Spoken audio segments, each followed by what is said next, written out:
they're going to be or what they're going to do. And amazingly enough, they're able to commit to these characters throughout the entire show. Ladies and gentlemen, put your hands together for the best damn band in the land. It's the Kill Tony Band. Jeremiah Watkins, Joel Jimenez. Unusual combination of sounds. Again, whatever is listed is not in the it's a subtle phenomenon. I think that applies to the other question as well. If you don't have a situation, you're quite correct, where you and I are walking along the street, the UFO hovers over the street, 100, 200 yards away, and that several pedestrians walking along floated up in the sky before us and hello, you are clearly the doctor from Back to the Future. Boston, Las Vegas, or whatever. That does not happen. It's quite I had a correct. feeling you were going to It say that. usually there have been cases where more than one person has been taken. Quite well known case in Nebraska where several people were taken. So the amusement park, it's not always cars, it's not always the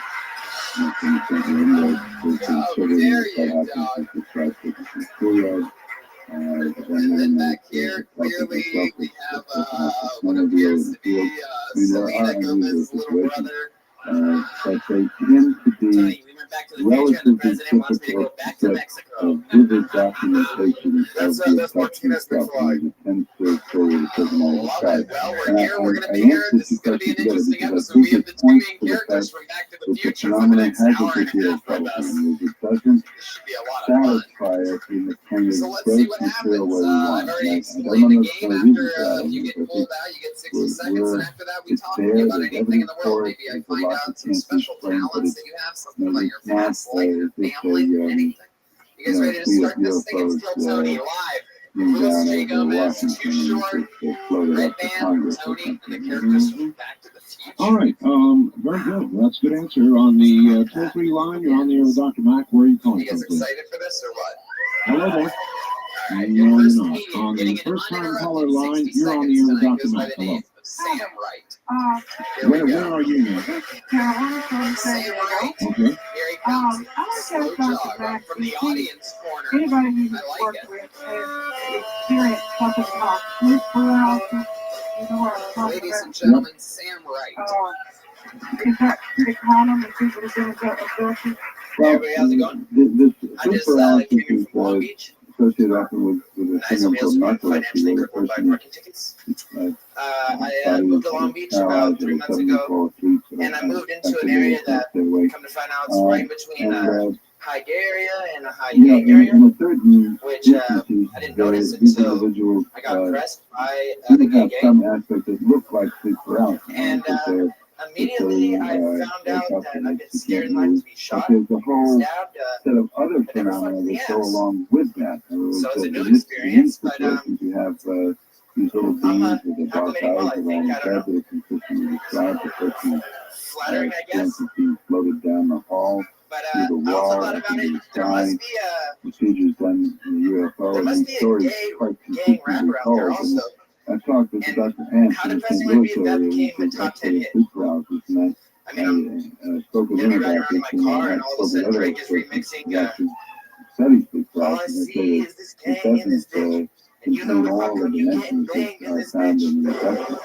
So it's All one, right. I mean, often we find that, that if somebody will take one aspect of this whole syndrome and say, well, maybe that's what it's about. For example, with the UFOs, sort of moonlight, and maybe this is the recollection of birth experience. It's one aspect, and not the whole theory on it. All right. On the wildcard line, you're on the air with Dr. Mac. Where are you calling from? Seattle, yes, sir. Sam, Louis J. Gomez, I both of you said, lean in and he goes, But I was just wondering, I want to ask Dr. Mac, what is, if you can pinpoint a single most weird thing that stands out in your mind about this whole abduction phenomenon? All right. And that was a moment when you saw bad being defeated. And I don't know if anybody else The tried to say it, but I weirdest understand. aspect, or the strangest aspect of it, I suppose. It seems the whole thing is strange, but is there anything that stands out? Actually, I've been coming here Well, for 2 months, I trying to think get it's the called up, capacity so I can of be my these first time on beings, stage. whatever they are, Never to on create stage. all kinds of confusing theatrical elements. In other words, people describe when the ship suddenly a part of the ship will turn into a theater or a forest. 2 months later. Oh, so you signed up every Monday for 2 find months, themselves and you decided not to practice anything walking anywhere else. down long corridors. You know, On the way over here in the car's about it, but you know, like if I'm gonna start stand up, I'm gonna make sure I get on the #1 live podcast in the world. If I'm gonna bomb, I'm gonna do it around the globe all at once. manufacture experiences Keep a little for something in people my which pocket to cannot remind me tell about whether what my next what joke is. dimension they are, what reality they are, Everybody's the all bent out of each shape side of the here. ship can turn into something much What were you trying to larger, say, much gang smaller. gang? Join it? Not yet. The degree to which it seems to be able to play with space-time physical reality that I find extraordinary. Dr. Mack, this may be off topic, or there may be a relationship. A lot of people doing research into near-death experiences. A lot of testimony from physicians saying, well, look, this whole story about going down a long dark corridor toward point of light and all the rest of it is easily explainable as the brain dies, the synapses start dying from the outside toward the center, and therefore the light is toward the center. And they try to explain it in that number. One, do you see any relationship between NDE and the possibility of another dimension with regard to these aliens? And how do you feel about that physical explanation of the phenomenon? I think it would be hard to. Michael Friedman, who's cardiologist, studies the disabled and you sell weed. Do you get people retarded life? has several cases where people who were I think it's so great that you let the disabled people you work with write your jokes have for actually you. noticed That is the how their coolest consciousness thing. floated above It's such a nice thing for you to do. operating I actually thought about when I checked it out, I was like, I'm gonna get surgeons some were wearing, recorded what it was on the next time I get a new joke, sort of in special. Well, too short. What do you think of Sam Wright Styles? This is his first time ever on stage. The near-death experience has a whole lot of elements to it, which are difficult to explain clearly in terms of the phenomenon. So Sam, is this something that you've always wanted to do, or is it just something that sparked up 2 months ago? Really powerful, vivid It's a encounters new goal for me. with Yeah, no, I've been listening to your show a little bit. My buddy got me into it, so since I saw that, I thought it'd be a good way right down the road. So, which they experience altogether in a reality. I don't know. I mean, why would the dying brain necessarily throw up that kind of experience? We don't know. We don't have much other evidence of a dying brain creating that kind of podcast listeners, he's a skinny, complex clean, head shaven, a little bit of a beard, so I don't know. I mean, I guess I'm reaching out looking for some commonality in these varying described altered states. I wonder if there is any commonality in them. Once upon a time. Well, I think that they all involve the question of whether there can be a consciousness separated from the body or the brain, or whether there can be experiences that are not One of my favorite interviews I've ever had on the show, Sam. You really know how to keep the momentum going. You seem very, I have never described that. I was like, people don't know what it's like to go up on stage the first time. It's fucking, dude, it's terrifying. It's terrifying, especially when you're not funny. Like, outside of our brains or outside of our another level of scary. I mean, could you imagine? That element. Other stuff about your life that what you do you can talk think? about, other than the fact that you work As with we look down the research road, we'll finally put this thing in a box so that we can understand it. Will anything ever do that? Will it be physical evidence? Or do you think that these alternative areas of research will finally prove to be the key to unlock all of this? Well, I mean, You have a sewing machine. that's a very good question. I think we need to study how it shows up in other countries, like an extra how machine, wide and you go it like is. that. I think we can create an atmosphere in which people feel free to speak up, to How does that happen? How do you end up with a sewing machine? report their experiences, appreciate or abductees Give it to school for sewing. and not so afraid of them now that they're going to be lose their job. Time to visit his father. His father is also a wizard. So people think I'd like to see many more clinicians, psychiatrists, increasingly getting letters from psychiatrists and psychologists who have solutions to begin to recognize this and not try to You should talk about it. Your whole act tonight was so-so. All right, Sam. Well, congratulations. It was your first time ever on stage. There he goes. That's what this show's all about. Sometimes it's like someone from America's Got Talent. Sometimes it's, you know, American History X's first time on stage. Last hope. In other words, he would have reached out to every other conventional psychiatric road that he could, and then becoming used as a final desperate move. Is that typical? Well, I often do see clinicians who begin to suspect that they can't explain cases, but until recently, it was more likely to be that the person themselves would leave a psychologist that was trying to put them into a particular category. And very often, because there is this sexual reproductive aspect of the encounter, a lot of times the mental health professional will be looking for a sexual abuse, which can be doubly harmful because it's not only causing the wrong treatment, but it also will tend to so distress family members unnecessarily. So that's all right. Dr. Matt, hold on. We'll be back to you at the half-hour mark. You're listening to Dreamland. My guest is Harvard Professor John. Remember to get a copy of this program or any other Dreamland program.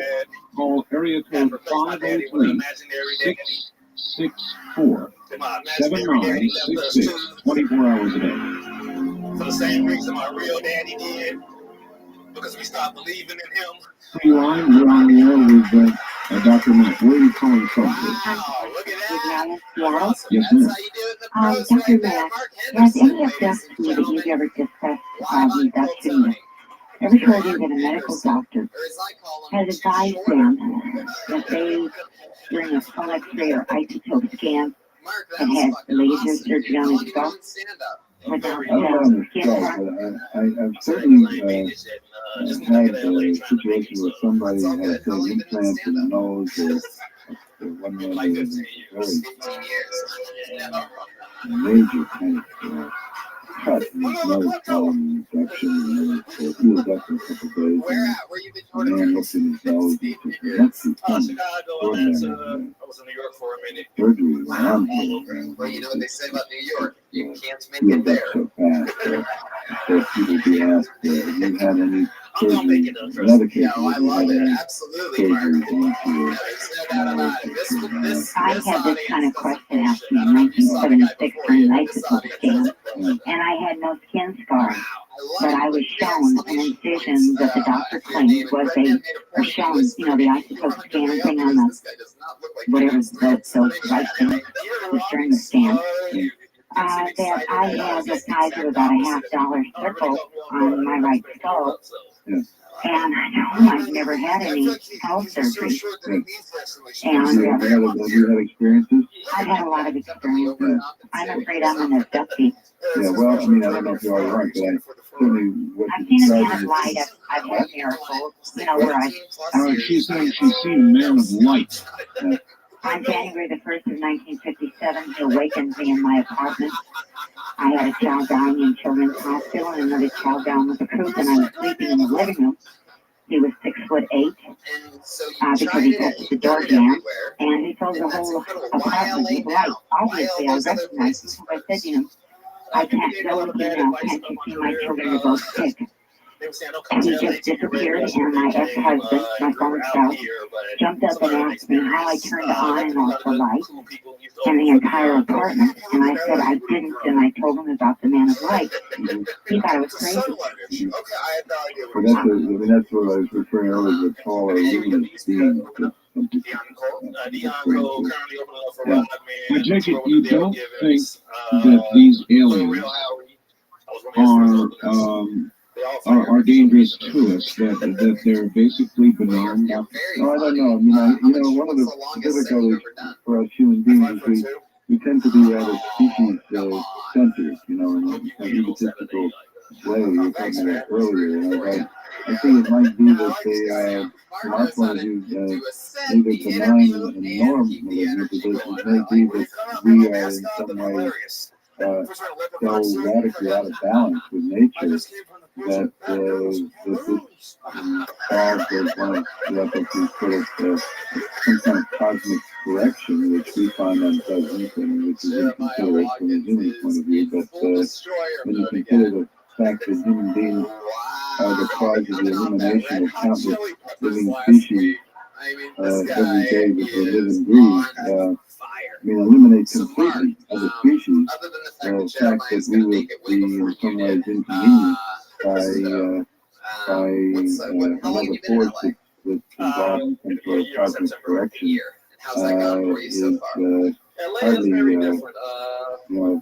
is hardly a great moment compared to the destruction that we bring on the earth in any given day.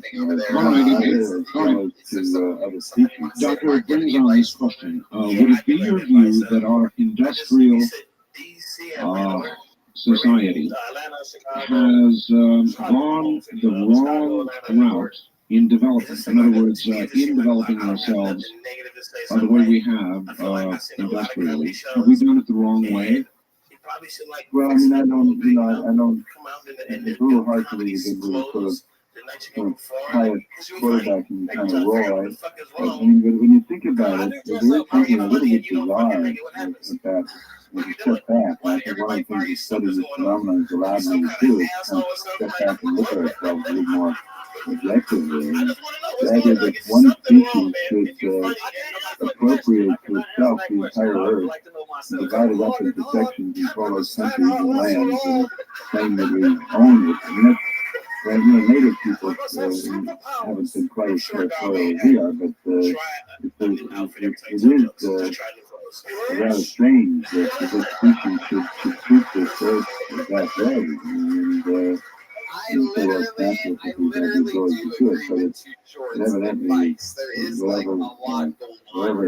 the right and wrong of it, it is creating some kind of a ripple which is extending beyond the Earth. That's, again, the way I was raised, that was a very hard thing to believe, that anything that we did to the Earth could have an effect beyond the Earth and bring forth some kind of reaction. But that seems to be what's going on. It seems that these beings or these species, whatever it is, the various alien beings are coming to the Earth in response to their, that's what they say, they communicate telepathically in response to the fact that we seem to have taken it upon ourselves to destroy the Earth itself. I got good news for you. You're absolutely fucking hilarious. On a wildcard line, you're on the old Dr. Mark. Where are you from? San Jose, California. San Jose, all right? Yeah. John, I sent a video of my daughter, Red Hawkins, a birthday to me, Hawkins teenage recognition test. Oh, yeah. Last time I talked to Buddy, he said we can forward that out to you. Yeah, I heard that. I saw that. I was just wanting your feelings on that, and I wanted to see if you can give some advice to parents that are going through this. Well, first of all, yeah, I was very moved by the tape. You showed that at a conference. It's very easy to be clean when you can Yeah, stand up in a I saw the reaction of the child when that really became very upset. You are absolutely hilarious, Mark. Thanks for for the coming on the audience show. that There know you what go. it's Mark referring to, Anderson. Fred Hopkins was regarded for about 10 cards which have histories of typical things that kids would know, a boy, a girl, a fireman, a witch, a skeleton, a Batman, and an alien. And it's very dramatic when you show kids these pictures, they recognize them and go along merrily, and then when you show them the feature and you show them the alien card, and the toil and suddenly intense emotions and very distressed, want to cling to their parents and want to say that's the one. That's the one that takes them up into the ship. And when you see that, you have a lot of trouble attributing it to the imagination. And I think that advice to parents that would give is don't dismiss the child who tells you that they've been taken in the night by strange beings up into a planet or anti-skyrider or ship. When I was 14 years old, my family left without me to see the Lord of the Rings film. And I had a cold, but I kind of played it up like I had, So no is this how your daughter reacted to this test? Yeah, it is. How is she now? she's still having bad dreams. So I did She what any calls other it bad dreams. 14-year-old boy did, and I looked up some. She's still having visitation. And I found that there was a lot of. All right, I thank you. What kind of advice do you offer somebody like that, Doctor? Well, again, I don't know. It's me. I'm sorry, he's in San Jose. He's gone now. San Jose. Again, it depends. I don't know in San Jose who the pediatricians or chiropractors or other child mental health people are, and who might be open to taking it seriously. I had an experience in Cambridge where it was a child psychiatrist that referred the 3-year-old boy who was having production experiences, and I wanted him to be open and take it seriously and examine this little boy and conclude he was a healthy little boy, except for his experiences, because he had no place in his worldview for such a matter. He proceeded to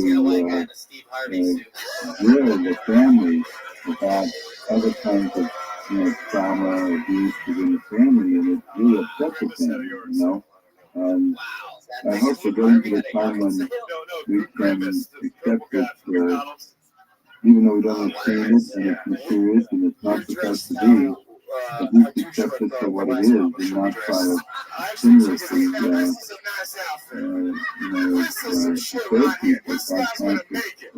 make it something else. Force it to be something else. I guess it's our inclination to do that. On the toll-free line, you're on the air with Dr. John Mack. Hi, Archbishop Jim in St. Louis. Yes, sir. Dr. Mack, I had a couple questions for you regarding, I believe it was last year, 93, there was an idea put forth by the Jehovah's, a series of meetings, a summit, if you will, of people doing real research who had amassed lots of information, data, good stuff, numbers. You came on 48 Hours a while back and talked about other dimensions, whereas he has earned the instrumental for his work in the physics of other dimensionality, and he has raised the charge that repeatedly, consistently, you have, starting with the, I guess it was in late 93, you have decided to shun, to turn away and deny any of the information they have amassed. You have stated categorically at one meeting to the other researchers, we will never really know, and there will never be any hard evidence. It's also, I think I understand that you were given a grant of $100,000 as well as John Greer by the same person. And it seems to me, it sounds as though you think that somebody is playing politics here. And a short time thereafter, you were politicking against these summit meetings of people with to doing hard research. Right. I mean, it's simply not true. I have nothing against doing hard research. Richard Hoagland's work is on the faces on Mars. The face on Mars, it doesn't do the abduction story. I think that the abduction story is elusive. I think that to get physical evidence is going to give us that smoking gun that's going to prove that this exists in our world as we know it. I think it's going to be very difficult. I'm not against that. I think it's important to amass as much physical evidence as we can. It's just simply what the man is saying is not true. I have not politics against getting the physical evidence. The physical evidence is extremely important. It's just very difficult to get hard evidence around the abduction story. And I think that we have to be careful not to call something hard evidence when we're not sure. All right. I'd like to ask researchers this question, Dr. Mack. If you had the smoking gun that you've been talking about that we all want, how hard would you think about the advisability of making it public before you did so? It depends who makes it public. I mean, again, you know, what would be a smoking gun? What would satisfy? I mean, you know, the doctors say we have to have a physical artifact off of a UFO. Well, we may not get that, but if do what I was just saying earlier, which was this object that was found in Germany in the Earth, where it's replicated in its symbols the actual shape of the top formation. Now, for that to be acceptable, the pedigree of the object has to be impeccable. Now, it has to be studied, it has to be clear that it wasn't made by somebody, and that would take a great deal of time, but that object seemed very promising. It was shown on the television program matters and studied in Germany, and yet it's gotten very little attention. And I think that this thing is going to move not just with the physical evidence, because there's a great deal of resistance to accepting the whole phenomenon, but also to the state of consciousness of the culture, and the willingness of the culture to acknowledge that something's going on. I mean, the crop formation is a good example. I mean, some of them are extraordinarily subtle and interesting and complex and involved with strange laying down of the wheat and very irregular patterns of the wheat stuff growing that have been growing in exactly the same place, all of them, and yet in spite of these, they can be complex symbols with fractal-like formations in them and extraordinary beauty. And yet, the British public, for instance, where the most complex ones have been found, is told constantly that this is a hoax and it's not real, and yet the evidence speaks with some people like Tom Andrews and George Winfield that the evidence is overwhelming that there's some mysterious intelligence at work here. But we're not ready to accept it. I think that the field will progress as much through our openness to accepting that the shift in our consciousness around such phenomena as it will in terms of the physical evidence. So go together. All right, and then there is this. For a second, working with the theory, there may be a parallel universe. That is another place in space and time, occupied by beings who are actually on our same physical Earth, but just in a different place or time or dimension. There would not be a surprise, would there, that any physical recovered object would have properties similar to those on this Earth, because in fact it came from this Earth. Yeah, and I mean, and it's for example the implants. I mean, if you're assuming that these beings do in fact exist, and that they in some form, and that they do in fact do physical things or place particles in the body, it wouldn't be surprising if these objects were compatible with the body tissues, and that they would not be something that couldn't be in the human body, that would be rejected by the human body, or that if they wanted to disguise themselves, they wouldn't necessarily offer us something that could be readily analyzed as strange and bizarre and that kind of thing. I mean, the whole thing is very elusive, it's very complex, it is mysterious, it is subtle, and we're going to have, the way I see it is we're going to have to stretch to meet it as much as it's going to stand us an easy answer. Tell me something, if you could do it all over again and not take this road and not begin investigating these things, would you avoid the road? No, I wouldn't. I mean, I think it's the most interesting story going on the planet right now, and I guess I often wonder why more people don't jump in. I suppose it's because it is so elusive, and it doesn't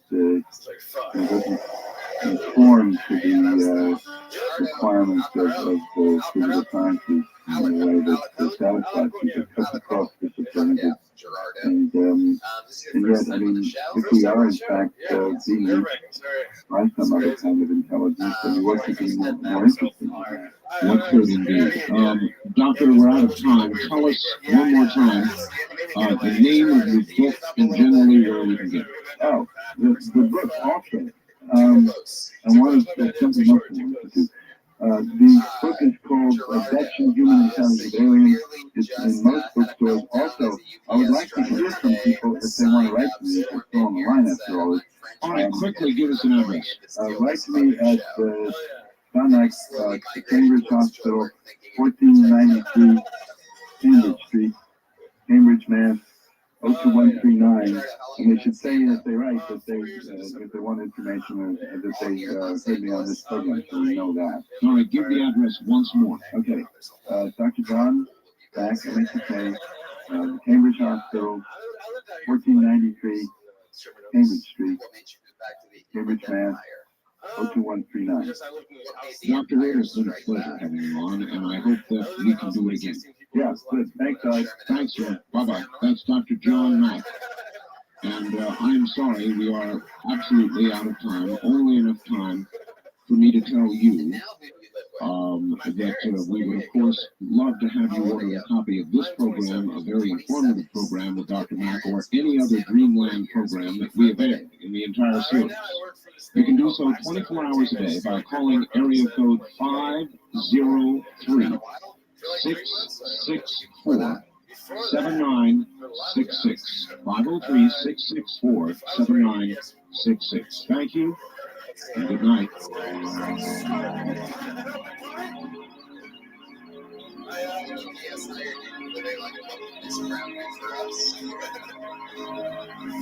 This has been Dreamland, a program dedicated to an examination of areas in the human experience not easily nor neatly put in a box. Things seen at the edge of vision, awakening a part of the mind as yet not wrapped. Yet things every bit as real as the air we breathe but don't see. Please join us again next week at this time for Dreamland.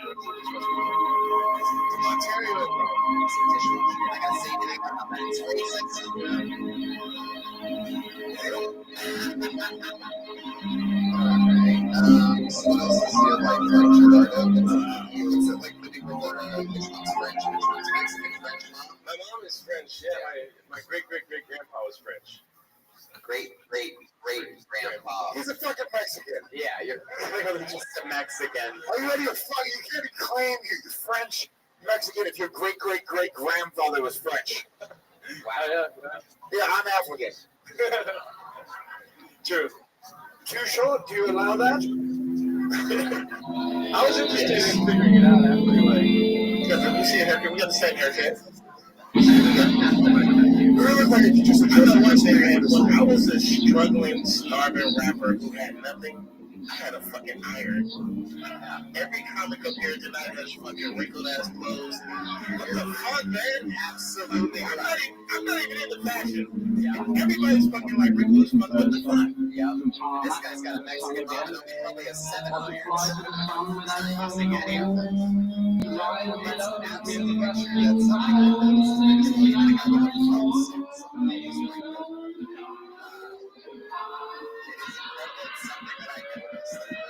every parent's house, like every hotel room across the country. You ever iron things? No, what's that?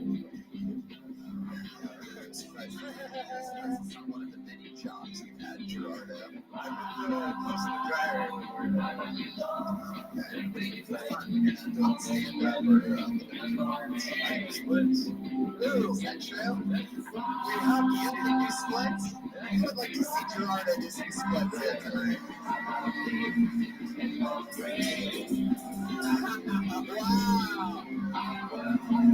Wow, that's incredible.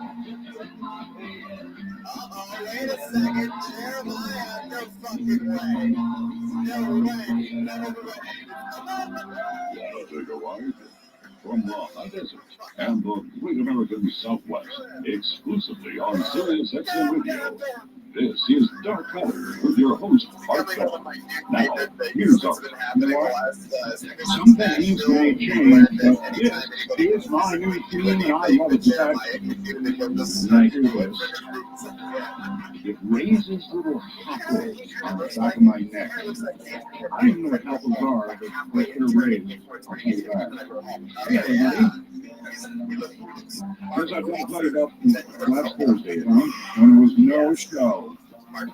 No show. Did I have 103 fever? Was I sleeping in bed, popping up? Well, you don't want to know. Was my liver failing? Was I having a very serious brain operation? No. None of the above. What happened is, I was laying in preparation for my show. Laying down on the couch. About 5 o'clock, the phone rang, and it was a big honcho back at Sirius XM, and they said, our lines are down. And so you're getting an extra day off. I said, what do you mean our lines are down? Well, there are major programs in D.C. went down. They just went down. So that's what happened. No phone at any time. I guess earlier in the day, Dr. Laura went down on. So that's what happened last Thursday. No, I was not there. Except that's not going to be trouble. Gerardo, give us a sample. But here I am. All right. I want to note these important things. You can email me on artbell@artbell.com. Easy. On the website, artbell@artbell.com. Twitter. Yes, you can follow me, and I do make announcements. Defending his throne, all-time undefeated. Let's see. I'm artbell51 on Twitter. And don't forget about the wormhole. You can wormhole me just like Bill has done here. Bill says, hi, Art. Wanted to voice my opinion on Hoagland and his anomalies on Mars. I bought into, literally, the things on Mars. But not another one of his finds. Note that his number 9 photo looks like all the rocks around it. Bill, really, it's funny, that's a wormhole. Yeah, that's fine. Yeah, pretty good though. You know, you bought into the case on Mars and some other stuff, I guess. But you can't buy into number 9? Oh, Bill. Since when does the good Lord on Mars or Earth put a pipe in the middle of a rock? Even if you consider that to be a rock, which I don't. Look real hard, Bill. There's a pipe there, sticking out horizontally. It's kind of hard to ignore. By the way, Richard will be here for an hour tomorrow night. We'll be talking about Comet Ison, which has turned green as it nears Mars. For some reason, instead of having information, it's turned green. We'll find out what that means. Now, Sirius XM is looking really hard into the possibility of a 4-hour timeout being worked on. You know, so if you're listening to the stream, say it again. You know, he looks like Aladdin if it was spelled A-L-A-T-I-N. There you go. Roswell's Art, I'm so glad the show is back. It's an email. My 11th grade Spanish teacher turned me on the show back in 2001. Anyway, to address the inactivity timeout that everyone is having problems with, the listeners must click something within the player interface. The tip, not just move your mouse around the screen. The easiest way, and least disruptive, is just double-click the pause button during a commercial break. There was a guy last week Who cares if you mess up our commercial, right? who was stuck on the toilet I have to show his back. when his name was called. And Remember, if you want to say very, welcome back, very folks, sad and disappointed. Roswell's are the way to say After the show, he was like, I was on the toilet. Dude, I've been having So some we're working issues on for this 4 4-hour weeks. I'm like, timeout thing. can I shake your We hand? might get it for 4 hours.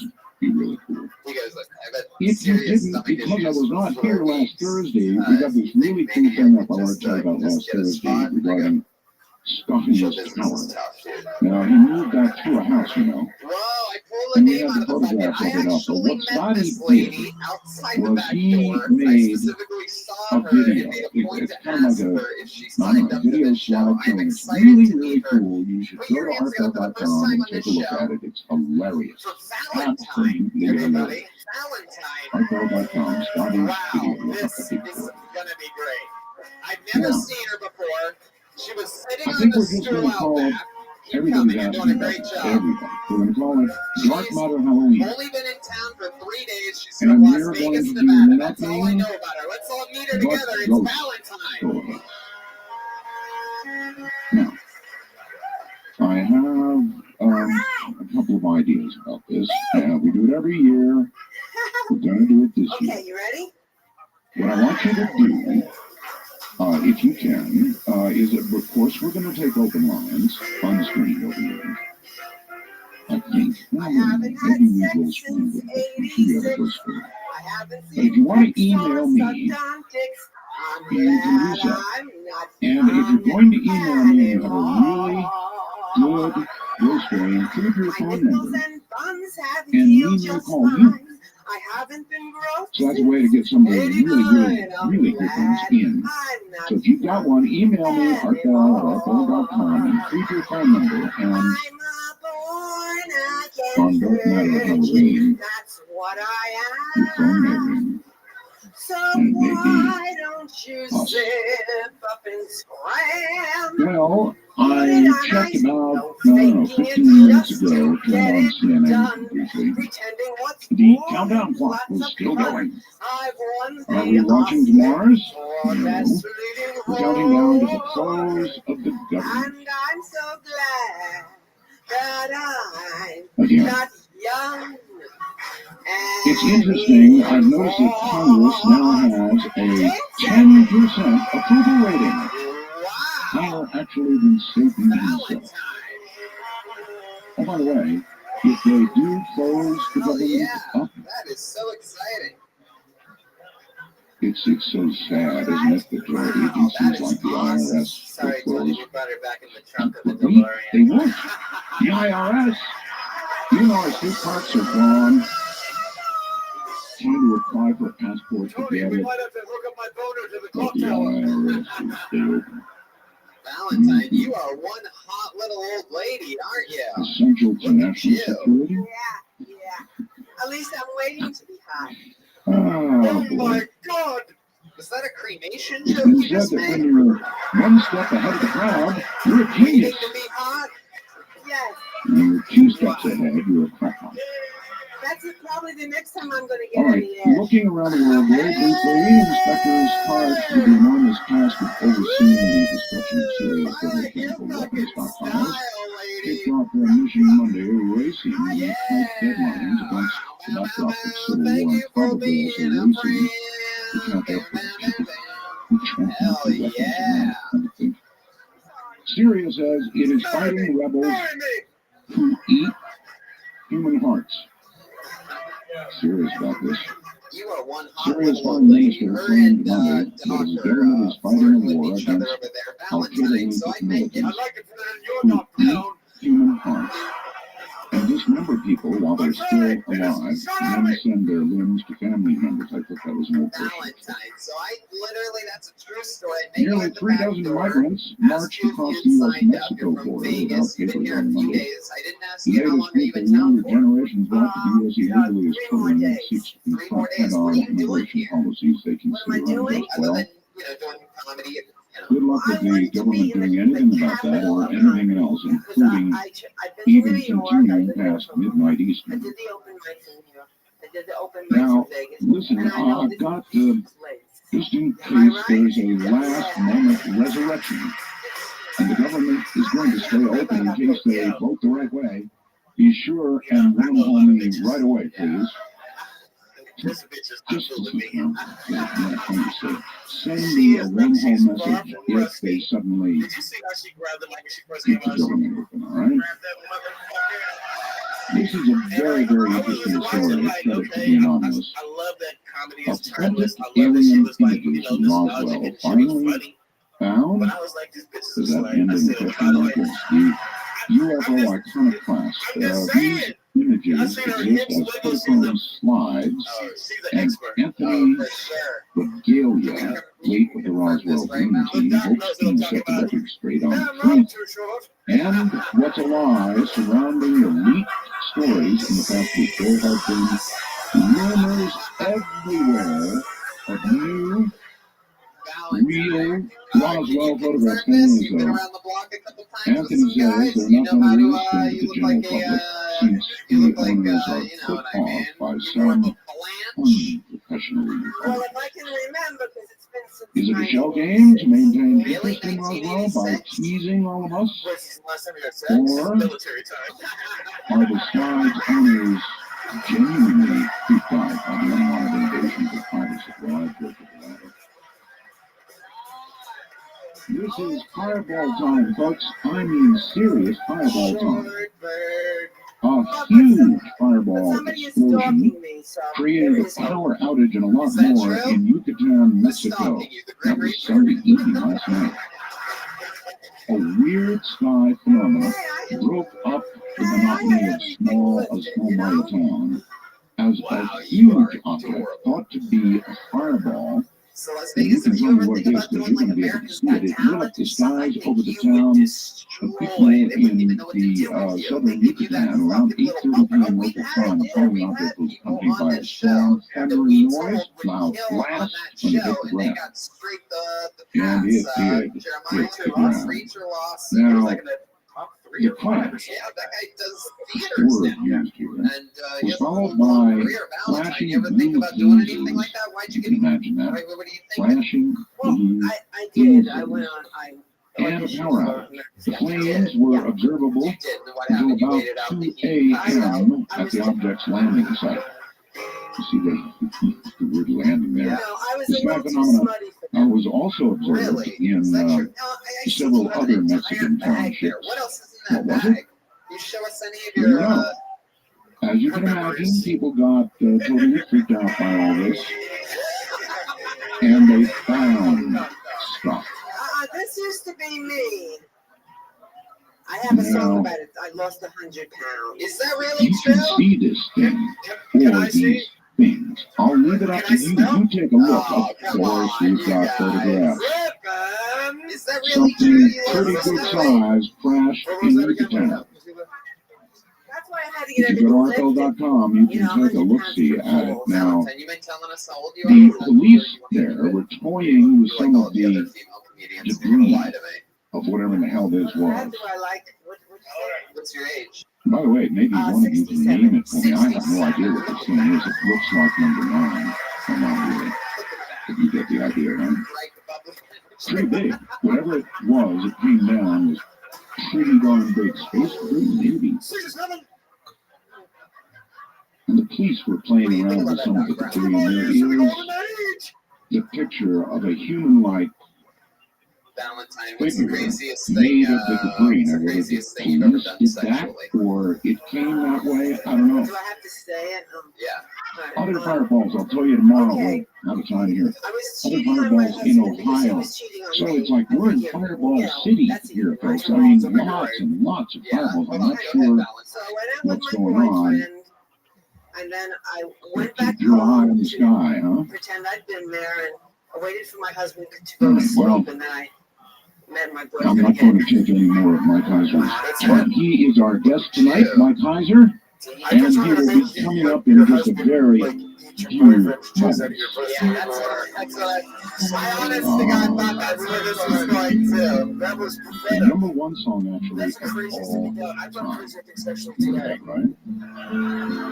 From the high desert and the great American Southwest, this is Dark Matter, raging in nighttime. Oh yeah, is that your real name, Valentine? You're so cute. You have little hearts all over you. Is that a real tattoo? Man, you are so cute, Valentine. That's amazing. So you're in town for 6 more days. Any other crazy plans while you're here? Just do every open mic I can. God, you are adorable. I love your spirit. This is a good example for a lot of the younger people to see. Look how good of an interview that was. Just being honest with the questions, smiling, and having fun. There she goes, Valentine, everybody.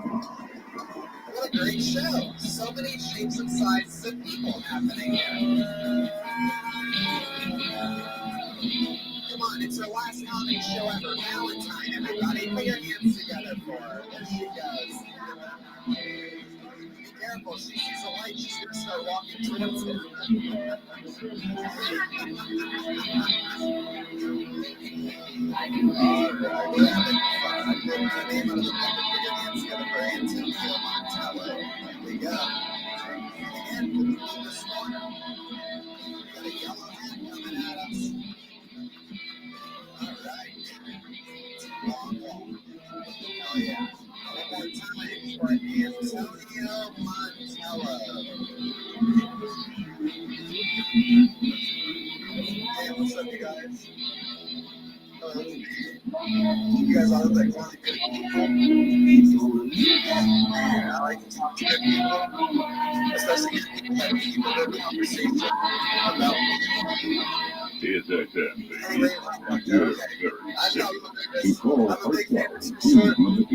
Now it's just like this song will make my head go like, it's 23 years old, guys. I got married when I was 19 years old, and I'm really excited for my wife to live in my mom's house. Oh, come on, Art. Like living with my mom and Art my Bell wife. Halloween? That is what I said. It's dark matter Halloween.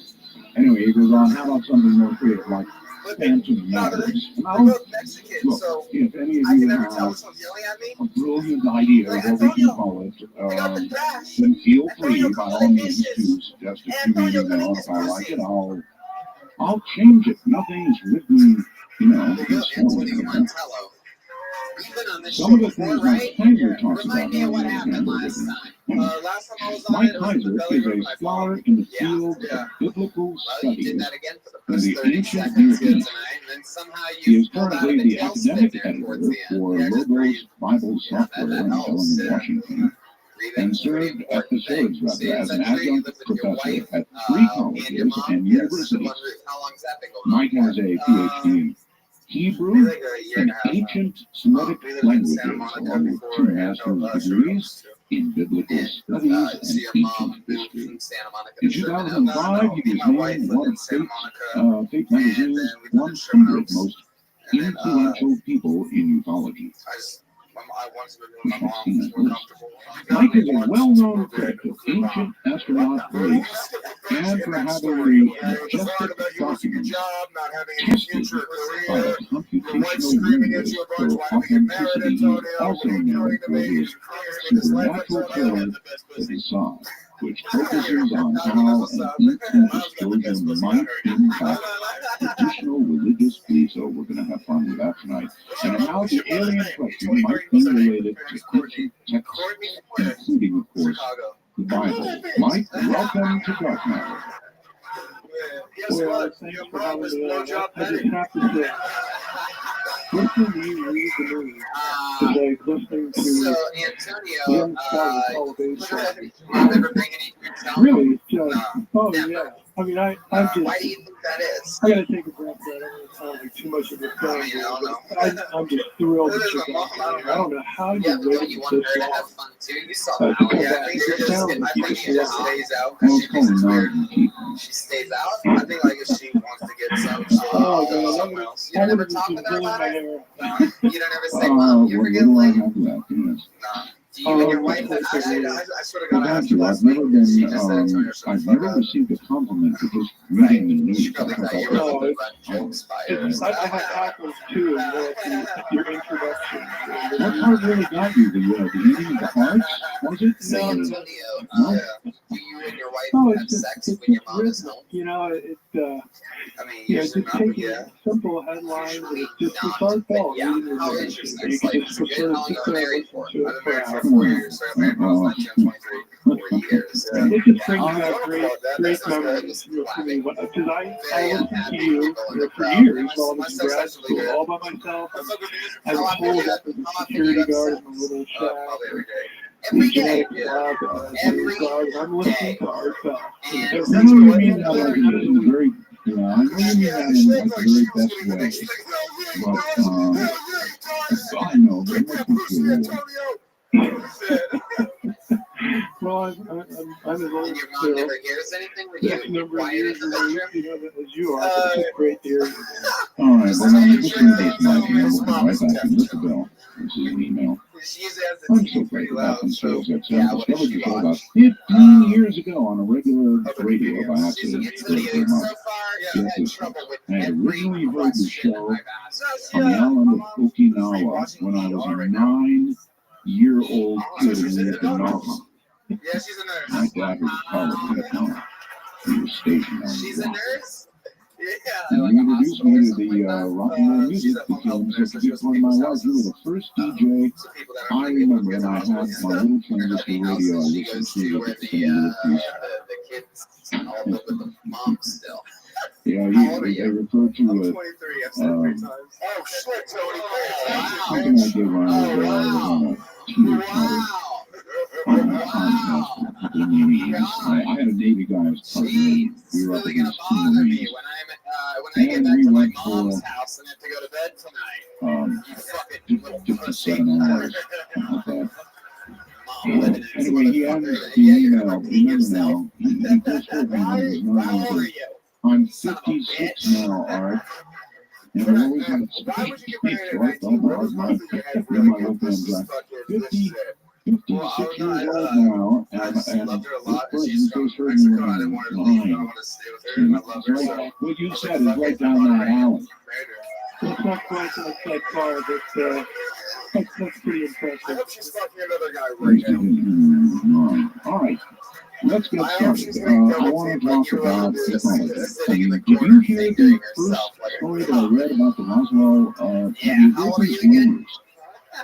Oh yeah, I've heard them, and I've read the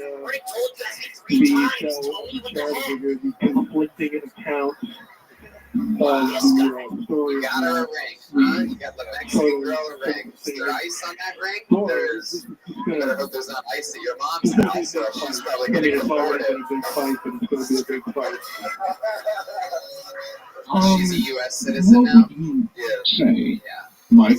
This is just a sort of a what if, but if they released these Roswell photographs, they were authenticated, and it was proven that we were visited by these creatures that, who knows, probably were Area 51 for a while, or disposed of in some manner, or are still alive, whatever. In other words, real creatures. If it's proven, what will you say?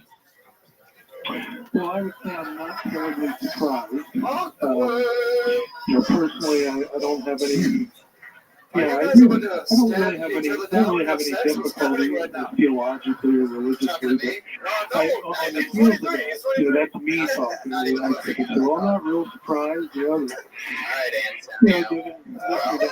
Anything else? Any other redeeming qualities about you? I look at it as an academic. As an academic, I know that this question has been around literally for 2,000 years. What's the nicest thing you've ever done? Pre-Christian, are there other worlds? We've been talking about this for millennia.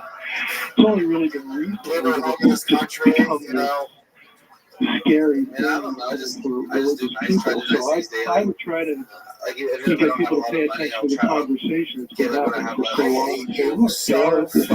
I don't like how all the girls' hearts are melting in here right now. Fuck all you two. As far as the discussion, I mean, this sort of falls right into place. Then the question changes. It's become different. It's not, are we alone or not? It's like, well, what does this mean?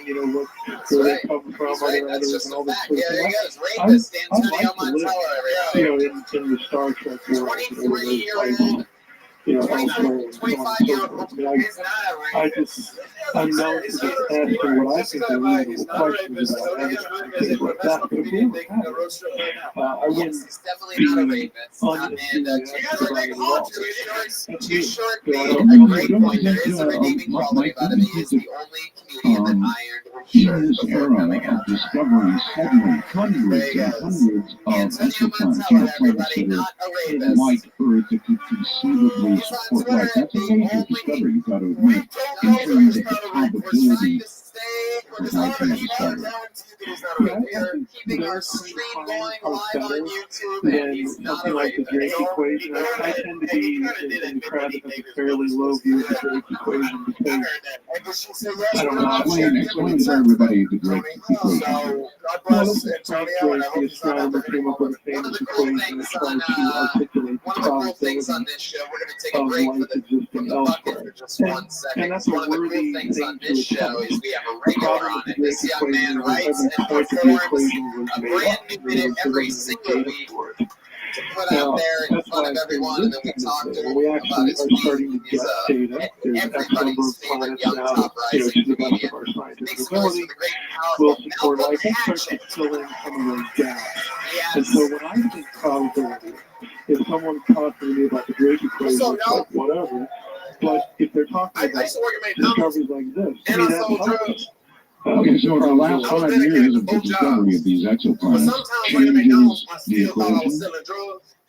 Like I did McDonald's. If you're making a pun, hey man, let me get a quarter pounder. you can't be saying that shit out loud. It changes the conversation. I'm boss right there. Let me get some chicken The nuggets. conversation on probability actually becomes more data driven than one time this dude showed me on the sort of a sweet tea. It was $1.07. a contrived equation. I I said, don't give me my want to money. say contrived in a negative sort of way, but Wait, this is because I think spatula. it's worth trying to speculate. But whenever I go to girls' without data, homes, that's they what be you've all got. over me. You've got speculation. Why you on me?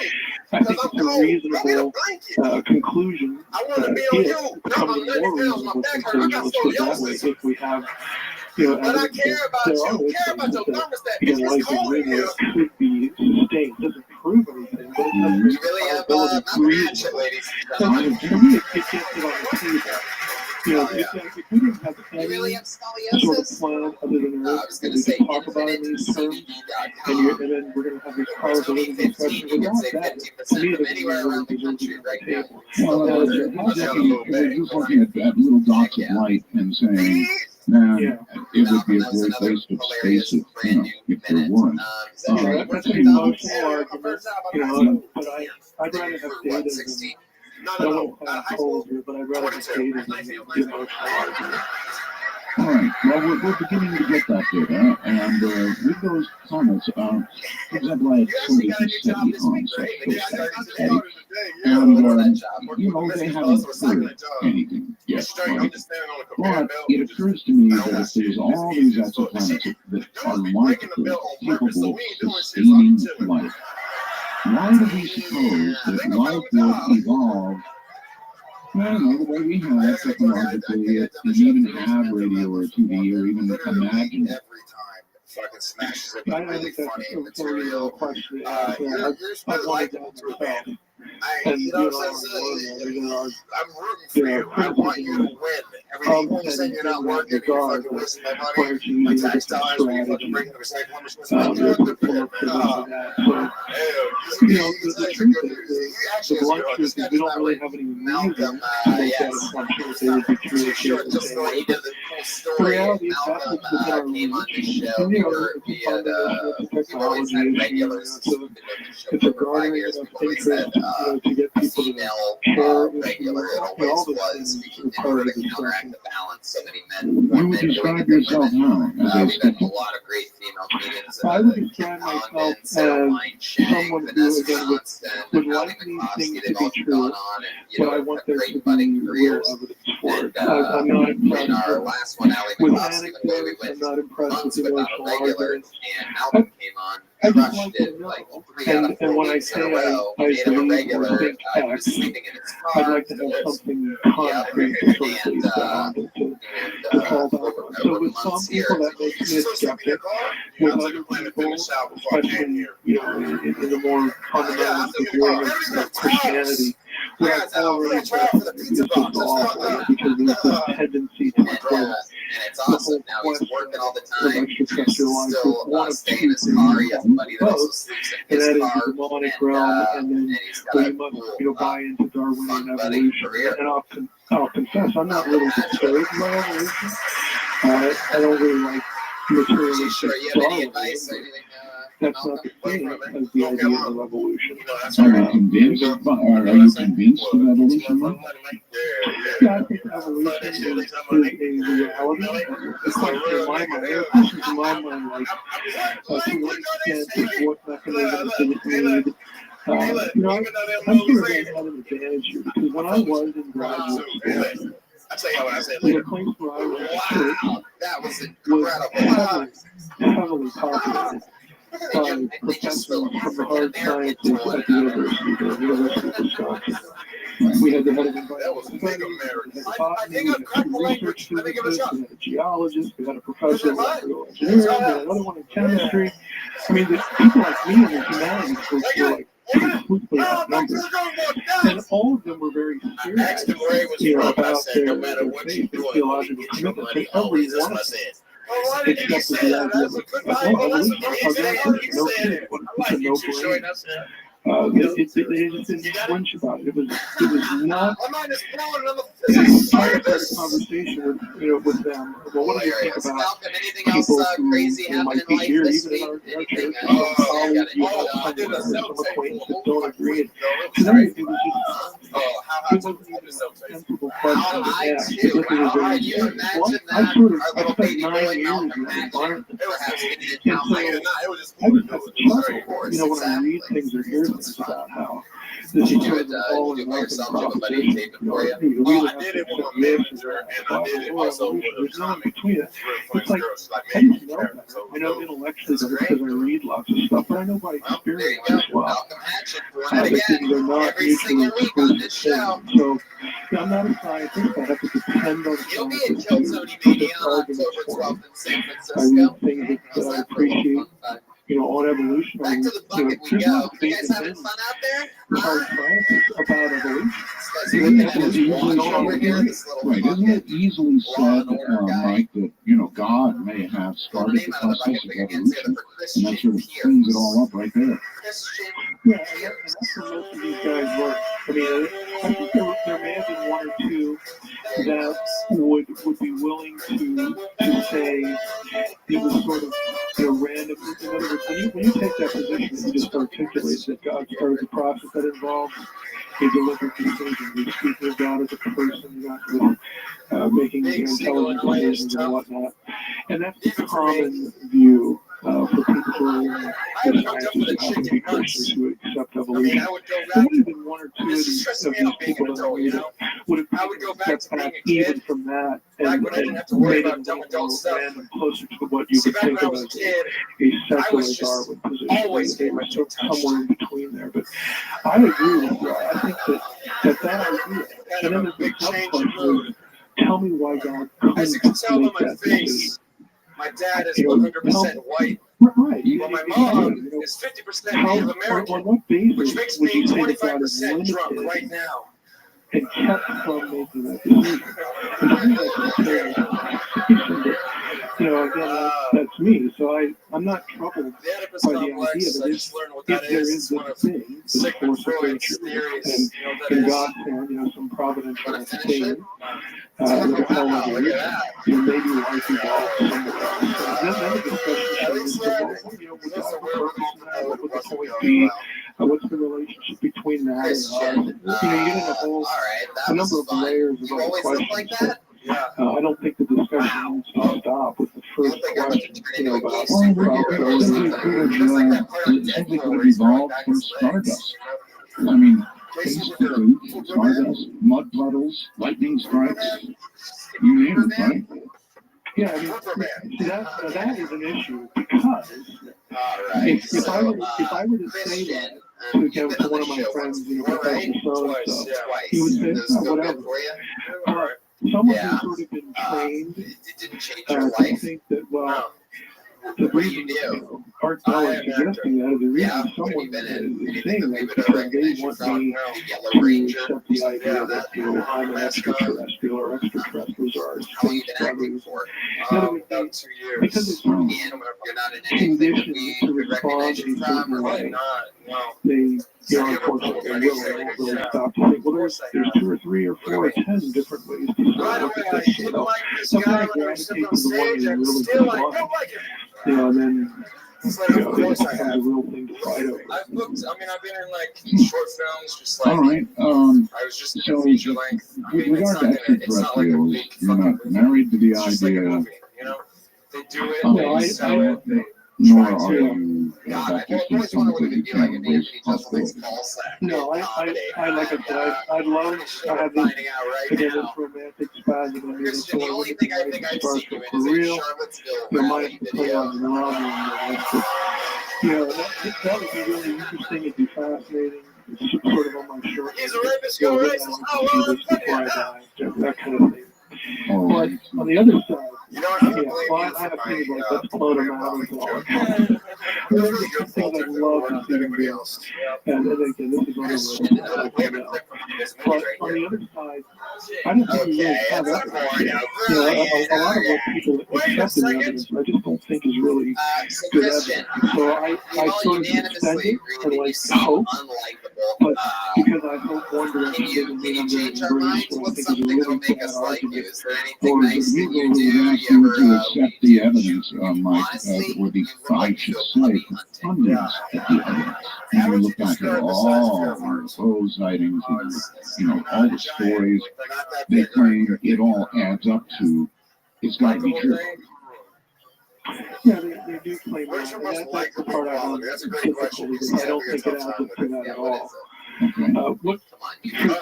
Ask yourself the question: why do we, with the whole UFO thing, why do we think about UFOs and think extraterrestrial? In my case, Mike, I had a sighting. A very close sighting, very convincing sighting. I could have thrown a rocket down and it exploded over my head, or more likely defied gravity, and then I watched it float out across the valley. That was my wonderful time. And once you've seen something like that, then yes, you begin to ask questions like the ones you were just talking about. Yeah, I started Right, now, about a year ago. I started making like short videos, just Yes. talking about that in the Eric Lake. and I kind of. If I My thought of it, friends I also would, wanted my to first thought start would be creating shit for themselves. either He's not saying let's get shit. it around, Or or if we're actually really cool. and that's the best thing you've ever done for I humanity. love I've been helping this people. sort of technology, especially the flow of it. You inspired your friends to also. You're saying that the nicest thing you've ever done. I've created like 3 or 4 YouTube personalities. Okay. Christian, let's try again. Nicest thing you've ever done for anyone ever in your life. When they go real fast, they turn and all this Ever, sort of thing. anyone, fucking ever. Listen to the question. Look at me for a second. Ever, dude. Unfamiliar Ever. technology. For anyone ever. And it seems like Anything the nice, technology fucking ever. is something that, This guy you know, sees, because this guy we sees a haven't family of experienced ducks the crossing the assumption street that and it's not literally ours and we speeds up. couldn't Just do it. fucking. I've actually become more convinced that the technology is going to get the Germans were making their craft, dragging craft in the 40s with the craft all the time. Mike, what do you mean it was it's a dead end? Explain that to me. I don't think it's a question to ask, but I don't think it's the thing that will tilt the question one way or the other. To me, the is biological. Okay, the things of bodies and whatnot. So for me, that's what I would have to have. I would have to have, you know, we have these pictures of real clear biological evidence. Okay, well, that answers the question. Where'd you go to college? This is gonna make Question two is actually a little different. That involves limitations of an individual. You sort of have to go from point one to the other point. But for me, the fundamental question of, you know, are there extraterrestrial intelligent extraterrestrials out there? I would need a biological entity, because there's so much that you can, you know, look at and big eyes people have that have just devoted their life to chasing these exotic technologies, and even the majestic doctors. There are majestic doctors that actually have the elements in the quote-unquote power plant of the craft that you can find were used in technology during World War II to produce success, so your dad's like a surgeon or a lawyer or something like that. It looks like Val Kilmer's free And I do want to talk to you about the majestic documents because I know that you had them tested. And you got findings back on the majestic documents. And I want to talk to you now about a new product. The Superman Company has a new product and you are going to love it. You're absolutely going to love it. Nobody makes anything like this. They're called the Sentinel 40 wooden headphones. Now, I know that sounds strange, doesn't it? Wooden headphones. Oh my God. How about your mom? What does she do? She's you get the most incredible response. I mean, when I say a full body bass response, nothing in the world does it like wood. Nobody ever thought of putting wood in headphones before, but you know Mark Twain was a high-end wood craftsman. That's why he had wooden radios, and now it's why he's got wooden headphones. The difference.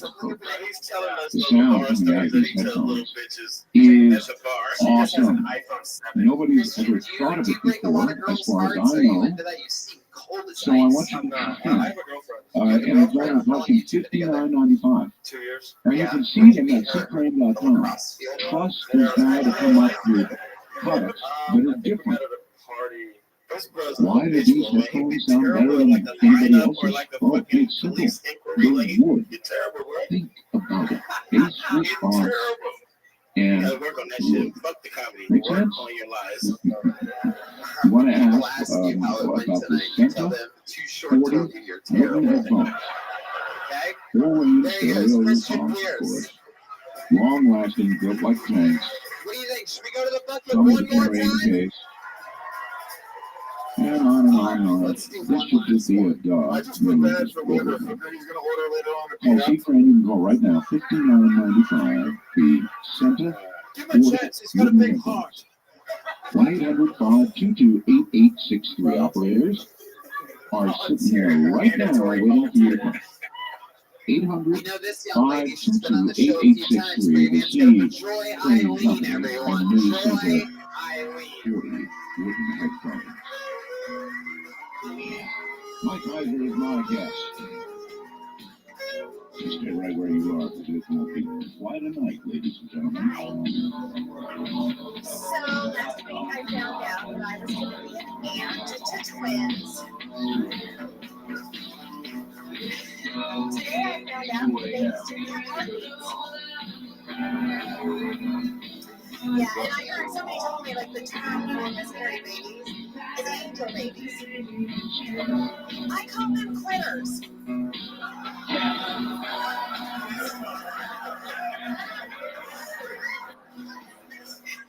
Angel babies. They don't deserve that name. That's like giving them a participation trophy. They didn't participate. Like they didn't even get to the hard part. They didn't get to life. Like life is hard. They are the closest to a fish that a human will ever be. Like they're in water and they get to do this. Sorry, fucking quitters. There you go, Joy Eileen. Is that true? It is true. Wow. Today you found out? I found out last week. Is it worth the village to your family? Yes. Oh my God, can you make those jokes in front of them yet? No. No, I did my mom, yes. And she laughed.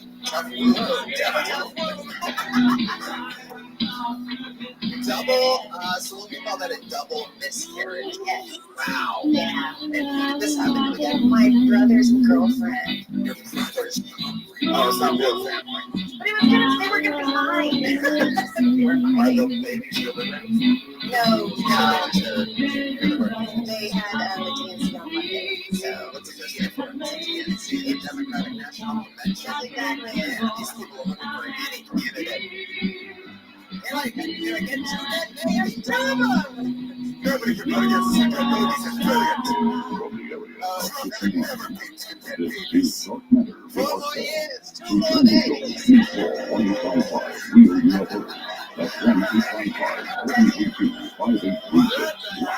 That was really strange. I'm used to unusual occurrences He on has this a program. security guard at his house. So that was bizarre. It's like everything was suddenly gone. No audio, nothing. Really, really weird. Well, I had everything from satellites spinning out of control to magnetic blankets across my valley. It's just really weird. Anyway, back with Mike Heiser Mike, the majestic document. Do you ever invite You know, your these were brother quoted to maybe you almost should invite them out to Crabster biblically show for in the years belly and room? years and years by so many people. And I guess you finally I had a lost that good, show. hard look at that. Oh my God. Well, they say Can laughter you is the describe best how you did medicine. that and the results? But, Sure. And for listeners, anyway, so if they go to my DNC, website, explain to me what that which is. is It's just basically they go in and like clean it out. drmsh.com, at the top there's a link that says quick links. So if they go to that page, Turn them into angel they'll be bells. able to You know what I'm saying? download the settings of the free. And one of the links there, all That's this incredible. sort Is of that true? They overview. call them angel babies? Yeah. What we did, Yeah. I think, When I really wrote the because joke, I thought it was rainbow babies, but I had John known was like, no, it's someone angel named babies. Dr. Carol I Chalk. changed it. I want to answer Who something. did Let's this be for a honest living. here. I know there's nobody watching. She Oh, we is have a your dead. computational linguist. She did the Oh man, they're doctoral calling work it at Brown Brown right now. University. Actually, Oh, Can I just say I do not support what is happening as right part of this her second? dissertation, she tested John something Brown, called will you please authorship stop throwing attribution. us under the bus? So she has My made God, a you are a career cast of member on in the court show, cases sir. when I love it. someone needs to either verify or rule out that a document So, was do written you, by let's the be honest person here, right? that say You never signed really that liked letter your or brother's claimed girlfriend to begin authorship. with. Do you think she To did be able to anything? test Like maybe that. drink So a she Red has had a Bull? long You know? career. Drank Her a work Red has been Bull? featured in numerous Drank court a cases. If you Red look Bull? up You on the did web, angel there's a baby. whole That's list right. of Did you that. do it?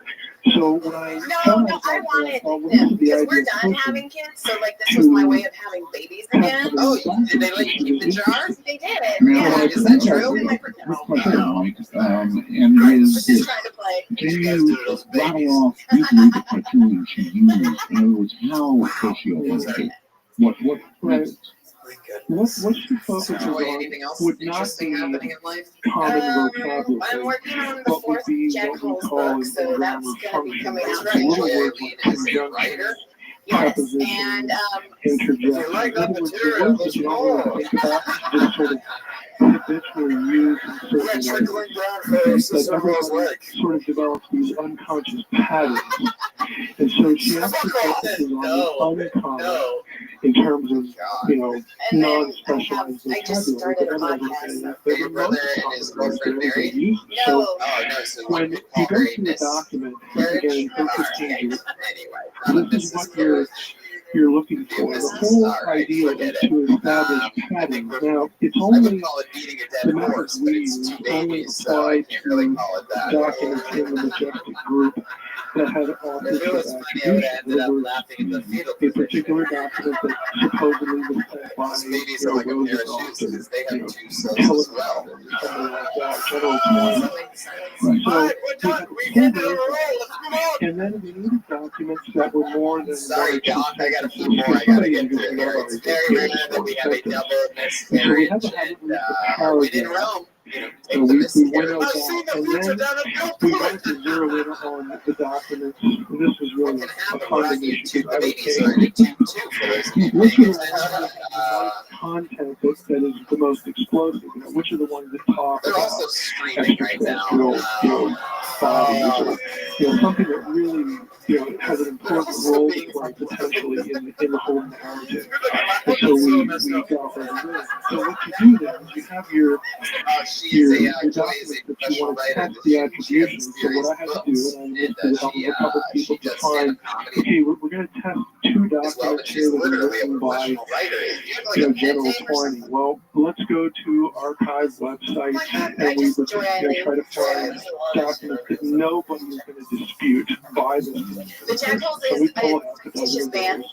and we had to get them all So typed out and I typed write them rock as and they roll were romance, so you correctly go and with rock and roll. and she basically takes all of that and he's trying to gather, again, using a computer, patterns and isolating on the function words within that person's consciousness. So even if they were dictated as opposed to handwritten letters that they later transcribed, it's That was an interesting minute. I'm glad that you're writing about what's happening too. It's a pretty depressing topic, but we were able to get through it all together. Patterns And there you go, Joy Eileen, ladies and gentlemen. And really, what she did was kind of interesting. She took all of I'm them, gonna be honest regardless with of you. author Maybe I'm crazy. If something just doesn't feel right about one ending it on round Two Dead Babies, should we get one more person up here? against all of the names by all the different people. There were 17 total documents, 8 or 9 different authors. And I asked her, why did you do that round of testing? And she said, if some of these documents, regardless of who the authorship is attributed to, if they start matching each other, regardless of who they that's going to tell us the band is playing like that there may have been a common hand in producing. Here he comes, everybody. One second, and that's fascinating. What is her record? In other words, I don't know who my real parents are. Must have some sort It's of true, I was adopted. percentage of success So I was born associated with it in South historically, America, right? in Colombia. You don't know about that country that exports In maybe the three results things: that are produced, you're going to have cocaine, this. coffee, orphans. If you look at the actual document, the It's actual just like, article my on parents the are white, website, I but have I'm the sure they probably Excel wanted a white baby, but the table waiting list is way too long, in that guys. document. It's a PDF. Celebrities can't even get white And babies; they got to get there's them from going to Africa. be a number. You know, Brad Pitt. I hate to But use yeah, the so word I do stand-up percentage, but comedy. I'm not a math person, so I'll use it. There's Better than I thought. So I do stand-up comedy and I'm number adopted, that so is I'm disappointing two produced sets by of parents. the databases for the procedure that Imagine she the birth uses. parents find me, they're And like, yeah, call us she when you will learn how to then- sing. She actually Yeah, that told orphan me Annie, she sings. Does a lot better She than you. told me what the numbers meant That's as it. far as okay, this Alright, one, well, you know, there you go. fits in with the pattern We went of from, the noun. So I talking would about color Two Dead Babies to this orphan. This Yes, one does. This one does. where we all And then recognize from the she actually evolutionary went through chart. every line of the spreadsheet. An incredible look to you. She would What highlight are you? which one appeared You to look her. like a man's attorney. Mike, I'm sorry to interrupt. I know you're having a hard time hearing me when I start to talk. But this is really important to me to understand what her record is. In other words, what her in the past titles of the same sort. Did she write 80% of the time, 70% of the time, 50% of the time, 99.9? 4 years. What kind of About 4 years now. what record does she have? I'm trying to see what kind of science we've got here. I work in a retirement home. Going to be well Do over in the 90 cafeteria. because Yeah, I her serve work food. is regularly tested, of course, like under oath and things like that. So anyone who's interested in her, so again, to go to her website, she describes different court cases. What she did, what she was at. No, it's just fine. If it's in the 90s, that's fine. I just wanted to understand the science that we were hearing about. So, you know, I think that genetics is like in fleas, right? With a chance of 5 billion, that's not your child. So, They got good food on there. They got like chicken marsalas, good. They got all kinds of stuff. What the end result of the 17 documents that were tested, again, it's a limited pool and only the ones that have an authorship attribution. Steve, I'm gonna be honest with you. Only one of them. I'm interested to find out. So You ever she flirt was with able any to of the look at, ladies so at the this one retirement is home? legit. No, and not that was really. the general Not really. twining No. to General Oh, yeah, George what does that children mean? You ever into put a little, you know, a 1947 little something in the happened. meatloaf? You know what I mean? Well, Did they're not really align old, so their time's running out. with So the they'll norms flirt by with the me. same Maybe. author. Like if they And see a so guy they like, they'll in flirt the, with them. in the Is that court true? case, Yeah. we could not draw, we could not draw No, any never. conclusions. We could not say anything No. factual What's about this what's document. the We couldn't say kinkiest anything thing you ever factual did working on as a this lunch particular lady in your document. time? So one passed the test. The most interesting thing to me was that the 8 of No, them nothing had kinky happens at work. authorial affinities with documents super cool that was supposedly authored by somebody else. And she said, look, So it how long you been doesn't doing that for? prove I've been doing that that job the for 7 documents years. were 7 produced by a years propaganda serving does to suggest that she was real picky Yeah. about her terminology there. And I put my reference to terminology in the document. She would say, it doesn't prove that they were all, manufactured by the same hand, but Yeah, quick question, Mike. The finding document, the one that she authenticated, was there, you give all of us an idea of what was the essence of the finding? Some guys are like one guy really likes college football, and that's one of my favorite sports. So whenever I see, what's his name? There's nothing. Name? There's no Titus. extraterrestrial speculation in that one. It's the one where Twining says that, within And Titus left college football, and every U.S. what, knowledge, Saturday, we can yes, produce he would do these what? kind of craft. I just remember him.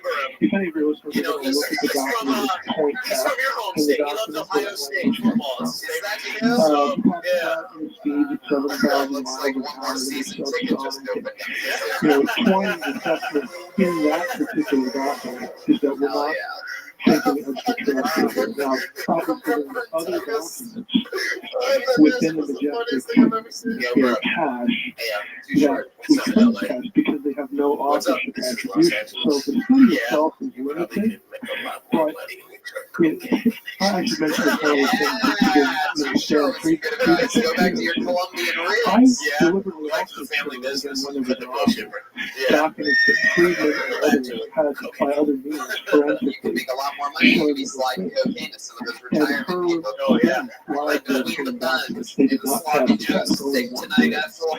So I didn't tell her All right, about let's that. get out of here. I sort That's of used Steve that Torelli. He's on Twitter. It's because I Torelli. don't understand this. Guys, we did it. To Luis me, J. there was Gomez and Too Short. Make some fucking noise. When I needed Look at this amazing drawing and from so Ryan he J. actually Email. validated You got Too Short his driving the work car. with Luis Stanford J. on some of these documents. J. Now I know Walking. he's See that? very Luis committed J. to Walking. extraterrestrial Make sure you check out Blow the Whistle, the podcast with Too Short, Legion of Skanks, Luis J. Gomez on Gas Digital Network. And check out LS Media this Saturday, August 25th, live from Las Vegas, Nevada. We're going to be in Lansing, Grand Rapids, Detroit, Toronto, San Francisco. That Kill Tony Mania is huge. The exclusive Live Nation pre-sale for his remix this Wednesday. You'll get it first. Boston, Providence, San Antonio, Austin, Houston, Fort Worth. You're all getting Kill Tony's stand-up shows. Next week, it's the H3 podcast, Ethan and Ela Klein. That's going to be epic. And everybody make some noise for the great, powerful Jeremiah Watkins, everybody. Tom Brown. He has an unbelievable podcast called Jeremiah Wonders. Could very well be Sunday, August 26th, Phoenix, Arizona. Myself, Joe Berg, and Pat Reagan are going down there to headline. So come on out to Phoenix Valley Bar this Sunday, August 26th, and listen to Jeremiah Wonders. Thank you. Make some noise for Trollberg. Activists that would say, look, the same person Joburg's on social wrote media, all of mostly this. sorry. Anything else, Joburg? My mom and brother are here. I got it. Hey, special shout out to the mom, the brother, the Jimenez that are here. You should be very proud of this little boy.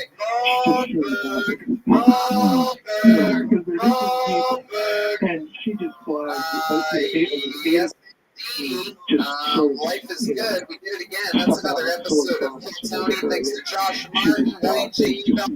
Right.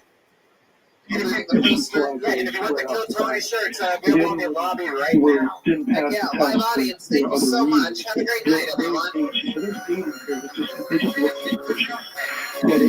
My next question for you, Mike, would be the UFO community. In other words, when you came out with these findings, how how did the UFO community react to it? Was there a lot of anger? Were people lashing out at you, or what happened? Well, it was mixed as you might expect. I unveiled it from top Rothschild and Rich Goldman talked afterwards, and Rich was really enthusiastic about it. I mean, he more or less said, this is the kind of thing we need to be doing. And, I expected, which I think Rich is a serious researcher and have a high regard for his commitment to doing more research. My biggest disappointment was actually Stan Friedman, because he didn't want to work or anything about it. I think he somehow got my novel, which is there's a lot of religious angle to it, and therefore it's so person confused with this report, because he just sort of went off on it, and I was a religious fundamentalist or something like that. It's like, Stan, it validates this other work he did. I think you might want to actually read the document. I'm not going to confuse it all. But that wasn't a surprise. It's okay. I just wanted to... Is it unfair, Mike, to suggest, as Stanton seemed to, that your religious background influenced you in some way? I mean, I think it's a fair question.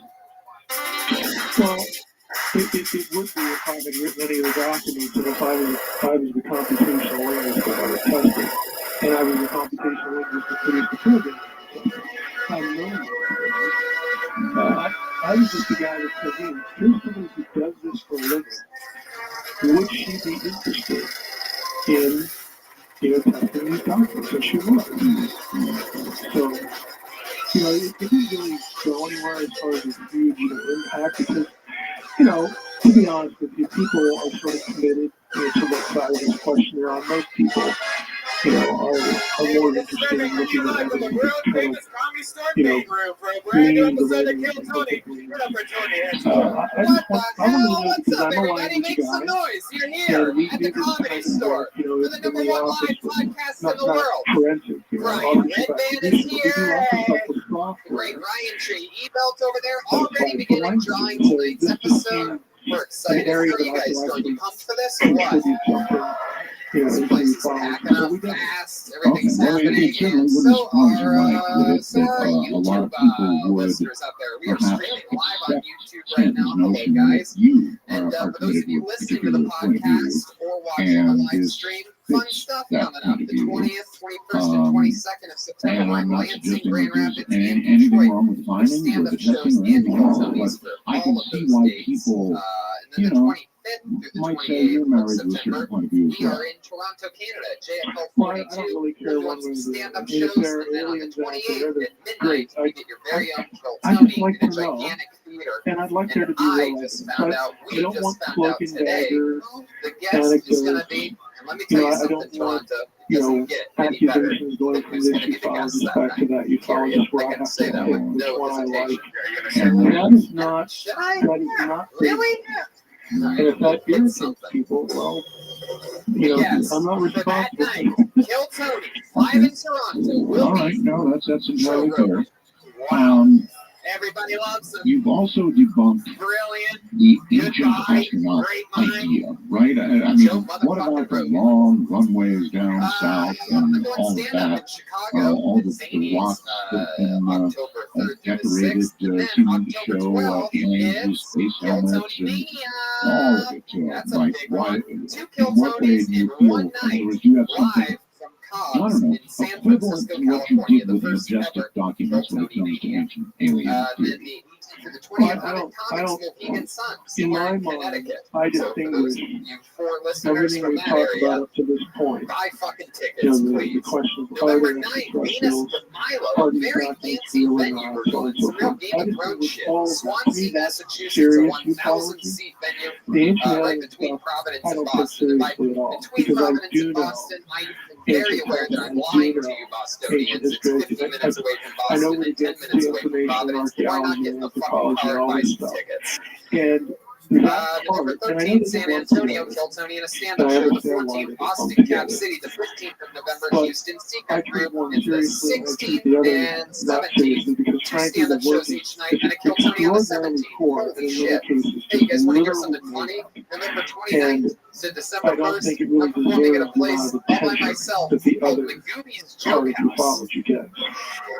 No, Pony there is Maryland. some Wow. hard evidence in forms I of make no sense. I pictograms literally and take in pretty much form every of gig what appear to that be is offered. runways, that kind Anything of that my thing. agents or managers say, hey, we got this So offer. I'm like, let's we have a take it. pictogram from a You know, foreign hiring culture. used to be hard. We have no text to Multiple tell job us what it sites, is. stacks of resumes, a confusing So, review process, but today, hiring This can is be blunt easy. reality. And Okay? you only have This to is go real. one place to get it done. We have a picture that I'm going to use my 21st century mind.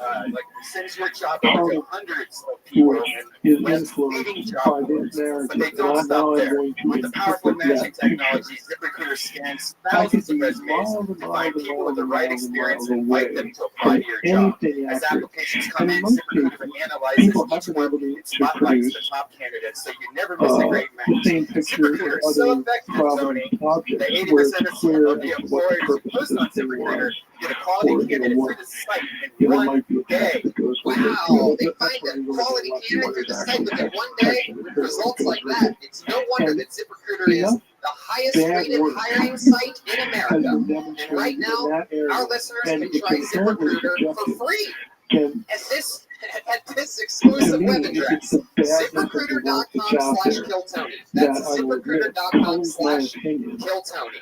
of the whole thing. I'll give ZipRecruiter.com/KillTony. you an example. You ZipRecruiter, have the these smartest way to quote-unquote hire. reptilian One of our best figurines sponsors. that are Yes, circulating make on some the noise web. for ZipRecruiter, And people are everybody. referring to them How as many of you out there own a company? Well, guess Clap what? your hands if you own Yeah, a they come company and from have to their hire own. They people come from a sometimes. civilization You that do? predated Really? What kind of the company do writing, you own? predated writing period. They predate the CNC Sumerian what? text. And they don't have any text on them. Why? What the fuck's a Because writing CNC? hasn't been invented yet. There is nothing about the object Yeah, y'all ready that for that? tells I have you no idea what that anything is. about it, that identifies it in Oh, any you way. know, But these people will kids take are it up and to just crazy run things. with I it. have no idea. All right, I'm hold it right there for a 34. second, Mike. We're Ryan, going to did you take a know that? break. Did you know I'm 34? And we're going to get Did you know fascinating 66% stuff. So of men lose we'll their get hair to by age the 35? pictures on the rocks, the Thing is, when you runways, start to notice hair loss, touching on it's already how it too late. all It's easier to keep the this hair was you wrong. have than to I don't think replace he the hair agrees you've with that a lost. lot. At forhims.com, it's a one-stop shop for hair loss, skin care, and sexual wellness for men. You know, Tony, I'm 44. Wow, 10 years older.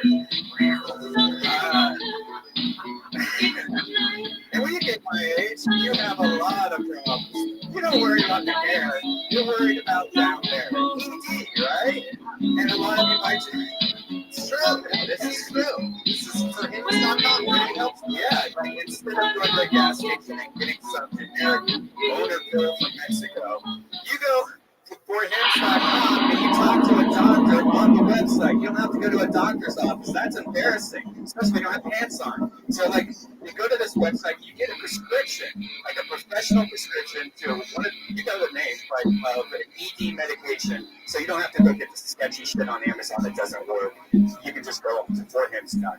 No waiting room, no awkward in-person doctor visits. Save hours by going to forhims.com. And our listeners get a whole month free trial. No, it's not free. Fuck. My listeners get a month's trial for Hims for just $5 today. $5 today. Right now while supplies last. See website for full details. This would cost hundreds if you went to a doctor or pharmacy. Go to forhims.com/KillTony. That's forhims.com/KillTony. Forhims.com/KillTony. You know what else is legal and fun? Infinite CBD. Yes. InfiniteCBD.com has capsules, vape juice, gummies. It helps with back problems, anything, headaches, and anxiety. If you use the promo code Tony15, you get 15% off any purchase. You guys ready to start this show or what? It's a real podcast, people. I'm sorry for that, but, you know. Ka-ching. Without sponsors, this wouldn't be true. Can I do this without sponsors? It's true. Without sponsors, we From wouldn't the be able to area do of this. 51, Ka-ching. this is Dark Matter with ourselves. So let's just jump right into it. Every week we have two of the funniest human beings on this podcast. I am so freaking excited about this. I love these two. I love their podcast. You know them. You love them. It's their first time ever on Kill Tony, so let's give them a big comedy store welcome for the great Ethan and Hila Klein, everybody. The H3 Podcast. Stereo speaker. And if you like good music, and you're, well, I mean, look, let's face it, iPhones, iPads, the equivalents on the other side, they're all very nice, but when they come out of the speaker, the music, Really? Yes. unless you have headphones, Thank you. I love your guys' chemistry. teeny, You guys sometimes remind me of me and my Australian wife. Well, when you buy something now, Exotic. it's Yes, indeed. And I think you guys are awesome. more like a Thank you. comfort. I think you guys are great too. You're waiting for me. All you do is get this incredible I'll take it. I'll device. absolutely take it. One you can carry with you anywhere. It This is has great. A lot of fans are excited rechargeable about this. This batteries is that like a last really for like 10 hours. flashing, if you will. How many of you are podcast And you fans out marry there? it to your cell phone. God bless. God bless all of you. And so I you always use, love and it it when comes we out get sounding guests on like the a show, and concert I'm hall. pumped to have you Simple guys as here. that. We're going to see a lot of It's crazy not stuff big, tonight. but We're going to 9 meet inches. some wild people. Maybe we're going to It'll meet hook some up normal to, people. well, anything at Maybe all. we're going to It's meet some Bluetooth. of the future talent of the world. You know, who knows? Satellite Anything can radio. happen. One of my favorite parts of this show Whatever. is that we have a band. It, And it every also week, comes the with a band built-in plays different FM characters. They radio. commit to the characters throughout And the the entire Bluetooth show. works well They're enough. You can have, absolutely hysterical. I never know what they're going to and the do. other Nobody knows still what they're perfect. going to do. They've been in the It's back amazing. hiding all night. Put your hands together for the best damn band in the land. It's the Kill Tony Band. Jeremiah That's Watkins, really Joel about Jimenez, and Chroma $69.95. Chris. All seat grain now.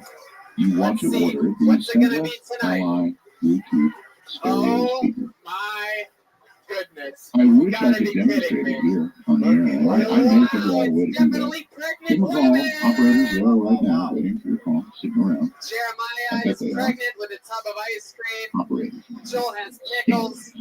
The number is 1-800-522-8863. That's 1-800-522-8863. Jeremiah really having to dig deep into All his right, Mike, character. welcome back. I guess you're not ice cream on married stage. to much It's of just crazy. We've never seen this the before. Anunnaki stuff, right? Wow. Jeremiah, what are you, 17 months pregnant right now? The Anunnaki, of course, show up in Sumerian. Are you okay, pregnant Jeremiah? What should I call you? Oh, Felicity. I should say something. Oh my God, this is my 7th. Oh my God. Felicity, why do you have the same haircut as Gary Shandling? On my website is devoted to Zechariah 16 and ancient astronaut stuff. I love it. Then we have Chroma Chris, who's clearly pregnant Howard Stern when I tonight. say insane things like, look, And then we have it, what the appears to be a fundamental pregnant ideas of Mexican what Oompa Loompa for Zechariah some 16 is reason. saying that the Anunnaki Just because I'm come pregnant from doesn't the mean I view can't have a good time that tonight. they were here to I'm going to put a dent in my baby's head tonight. the planet beyond Joelberg is in the house. It's ironic you're making fun of us for being beautiful pregnant women when you look like an aborted what fetus. I did was I created a screen capture video of me How dare you? going to a website Share called some the of that ice Electronic cream with me. Corpus of Sumerian Literature. My God. I've never seen a 55-year-old pregnant woman before. They've saved my eggs 4 times. All right. Well, this is going to be interesting to see how pregnant women commit to a podcast for an hour and a half. The last time I said that, you guys were the Red Hot Chili Peppers and fucking destroyed. So here we go. Let's get into it. I have an entire bucket filled with names. Over, I think, 60 or 70, 50, 60, 70 people signed up for the chance. They're all over there. Hi, comedians. And then some are even scattered throughout the audience. Maybe it's going to be somebody's first time. You never know what's going to happen. You get 60 seconds on stage, and then I interview you afterwards. I can ask you anything that I want. We'll see how honest of an answer I get out of you. The more honest your answers, the more fun this always is. 60 seconds, you'll hear the sound of a kitty. That means wrap it up then, or else you're going to bring out the angry West Hollywood bear. Run the search. Click the translation. Yeah, you will feel see that? Yeah, it's that extra scary tonight for sure. None of these ideas You guys ready to do this? about the It's Anunnaki Kill that Tony Christian really with Ethan and depends Ela on Klein to from the roll H3 out the podcast representational narrative. and a The bunch of texts pregnant don't women. say anything about the Anunnaki All right, without these items here we at go. all. Your It first literally comedian getting an doesn't even uninterrupted exist. 60 It's not a seconds question tonight of, goes by the well, name of Mike would James translate this Richards. way, but Here someone we else go. would translate it that It's way. not I'm easy saying opening up the this material show. doesn't even exist. James Now, if I made a Richards. crazy claim like that, Oh, no. without knowing that Oh, it was real, God. I have to have my head examined. Okay? Yes, sometimes But I I get feel so like people tired of don't know trying when to they explain sign to up on people the this is patio not what a room they're going translation to or anything like issue. that. I always In feel like regard to somebody's waiting in Are another you room to get called up. suggesting my implication that Zechariah needs is that No, the late Zechariah Hitchens does not need his head examined. Wow, What this I is think, definitely a I've new heard name. real, I I've heard like people this say name. really I'm excited to see what is about to about go down Hitchens. here. I Put your just think hands together for I Frida, do not think Jamila, Zechariah Hitchens Johansson. Wow. I do not Here we think go. Illuminati. From right in the front. no, but everything pretty much that he thought was wrong. And I think his narrative, his explanation of the Sumerian text is completely wrong. What I think he actually did is he reads the text in translation, using Kramer or some other known translation at the time. And I think he essentially created what you could loosely call an allegory. I think he tried to marry what he was reading with the characters and the mythologies, and then he was getting the cosmological text. And he married that somewhat to Velikovsky, the whole world's in collision. Right. Well, I interviewed him. I interviewed him many times, and he believed me. What do I have to say? Very married to it. There's no question about it. Oh, I know. He is absolutely committed to it. Like an article of faith. Yep. Yeah. And I'm just saying, look, there's just nothing here. I mean, it's not the same as other issues. That you do. There are issues There you go. It's not anything you can put in one category. As far as I should mention this too. One of the other things I did besides saving and finding videos was I looked up all of the Frida, this is your first scholarly time on the academic show, correct? articles on the Anunnaki I could First time find. doing stand-up? 3 of them, unfortunately, Wow, were very German. cool. There's nothing more recent than the mid-20th century, and So I it's no hired secret someone you hate America. specialist in German to translate the documents. People can get those translations as they are. It's a lot of pages, there's 50, 60 pages, but you can actually have the best research on the Anunnaki. What did you say? What was that last part? I like scholars. Can I can't do this because I don't want people depending on much. I don't like arguments for authority. I like to direct people back to primary Is that true? You really like guys from and prison? say, go to school, don't meditate, just go read. Is that true? And you'll see.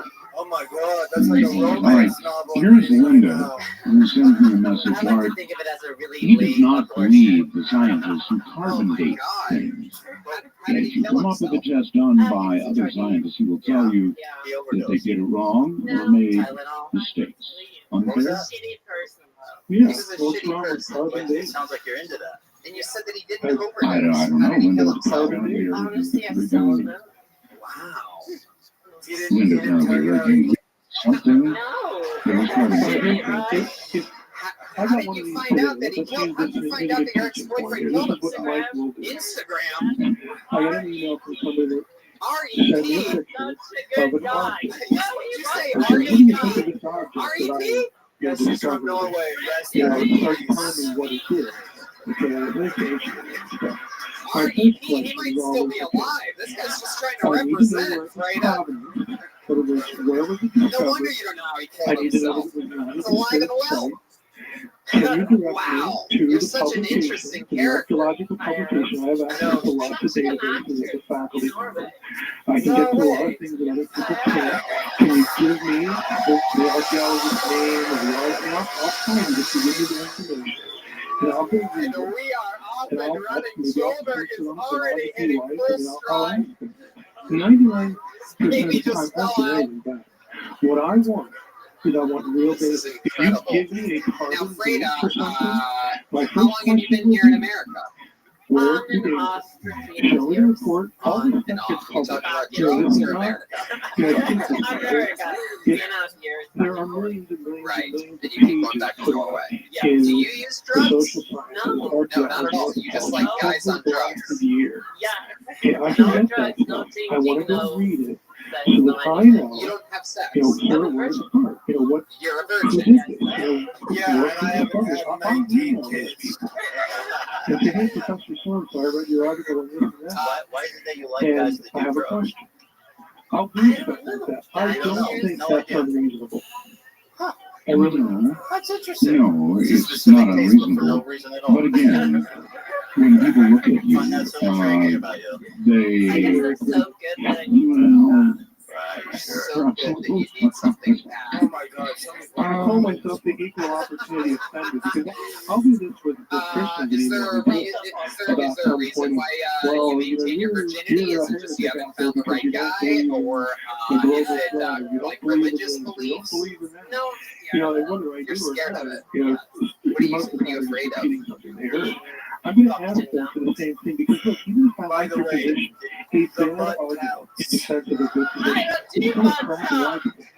That's what it is. I don't do anything. So, I barely fuck. good Have argument, you had sex so with when you your believe in something like ex-boyfriend that, who was well, already and people get tried to okay, yeah, okay, let's try this. Look, never did? Are you sure you guys were the dating by the world way? has been around for a very, very long time. I don't know if you saw the series on TV It was about Of course, you don't have after sex with anybody. Of man or course, it's going to be a brief after relationship. after What are you man, talking about? it showed how quickly society, the Exactly. buildings, How are you the planning on things that getting a green card if you we don't have sex with we see every day would be dust and gone. You know, my friend And the there answer always quickly. tells me I So better put out. But is it really beyond Yes. reason to suggest that there could have been others here from elsewhere, or that it could have Did she been tell you not to come here today civilizations also? prior to the one we're so proud of? yeah.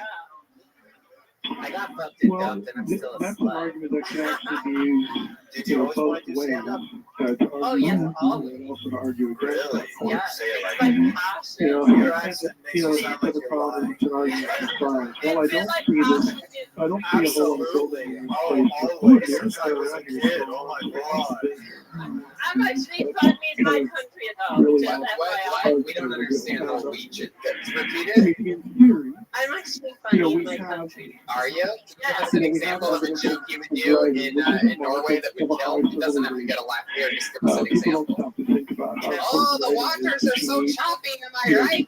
Like that. Not the What you just what? So forth. So What? Can I somebody would please get expect, subtitles? you know, if there were like these long Say it again. Say it again. Freda up here. Wow. You sound like you're speaking all five at once sometimes when you're answering these questions. Yeah, you're an ex-colleague. Moving on isn't a real language, right? Because if you're going to make the Oh, point, she got it. I need to know that the Oh, she point just told you to is suck a reasonable. dick.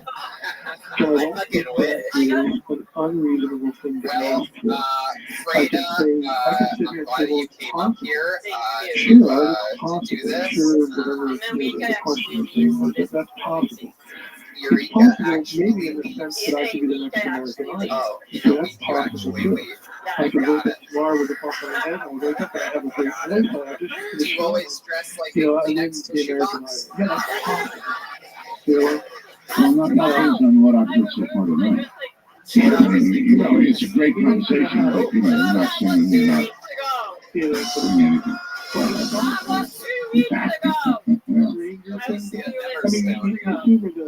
you're still so, on the one hand, I don't All have right, any there problems. she goes. Her first time ever on stage. Freda Johansson. Wow. I think it's more We're getting this party started with a bang.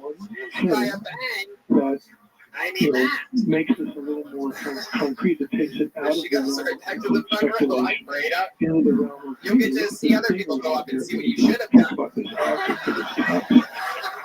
You know, I just don't think it's She's unreasonable, having and I know fun. it is. She's smiling. All right, Mike. All right, You stop know what? talking, you two. You're in the fucking front. Have some Would respect. you apply the same standards of truth, Mike, to the concept of intelligent design? I took for a long time. I think intelligent design really Here he goes. Willie Yum, everybody. improve it. I could be really blunt about it. I mean, intelligent design is not really a theory about who the designer or designers So, a little bit about me. I am 80% Christian. The other 20% is aggression. So I'm 100% passive aggressive. That makes me a striker. And so, since we're talking about suicide, do you guys know Anthony Bourdain? They're going to assume. Yeah, so I didn't know him until he told himself, right? And so he hosts a show called the Earth on if we're actually looking at the argument, the Earth on Now or something. All it says, Mars on Now, you're right, Mars on Now. So I didn't know that. Right, so I watched the 3 episodes, and then afterwards I emailed CNN. I said, "Dear CNN, sorry about what happened to Anthony Bourdain. Are you guys looking for a new host?" Intricate design. Yeah, I mean, it doesn't have to be the parts I know. The parts I know, like Chinatown. Okay. All right, that's my time. Thanks. Really? Yeah. Fuck yeah. I like your style, man. One of my favorite things about you that sets you apart is that when you forget what you want to talk about, you make a loud, audible noise. Yes, I did that. You go, oh, like that. It's louder than everything else you do. It's very clear when you have forgotten something. Really hard to pull off the suicide joke when you forget it. I don't know if you know this or how recently you came to America, but Anthony Bourdain's pretty well off. Saying you don't know what parts unknown is, like saying you don't know what a hot dog is in this country. Do you believe in intelligent design, or is it all random? So, I do believe that there is a creator. What I mean by that is I see a philosophical necessity to have a distinction between creation and the causation. Somehow it's like Big Bang more Asian. That's Willie, how are you doing stand up? I don't see all of them. I'm not alone. That would be a 3 months. There's a distinction between. Is everybody on the show tonight going to speak more English? This is pretty incredible. A year and 3 months. There are some things that rise to the occasion. But in terms of an honest philosophical argument, one day we're going to have to put together all of Joburg's rhymes with the word rice every time somebody refers to the combination. Joburg, I'm a Lordy Craig. All right. Really? So you've been doing it a year and 3 months. How's it going for you? I guess so far so good. Right, you only forget things every 25 seconds, so obviously you're sharpening your sword. That's right. Not picturation. So you believe? What do you do for work?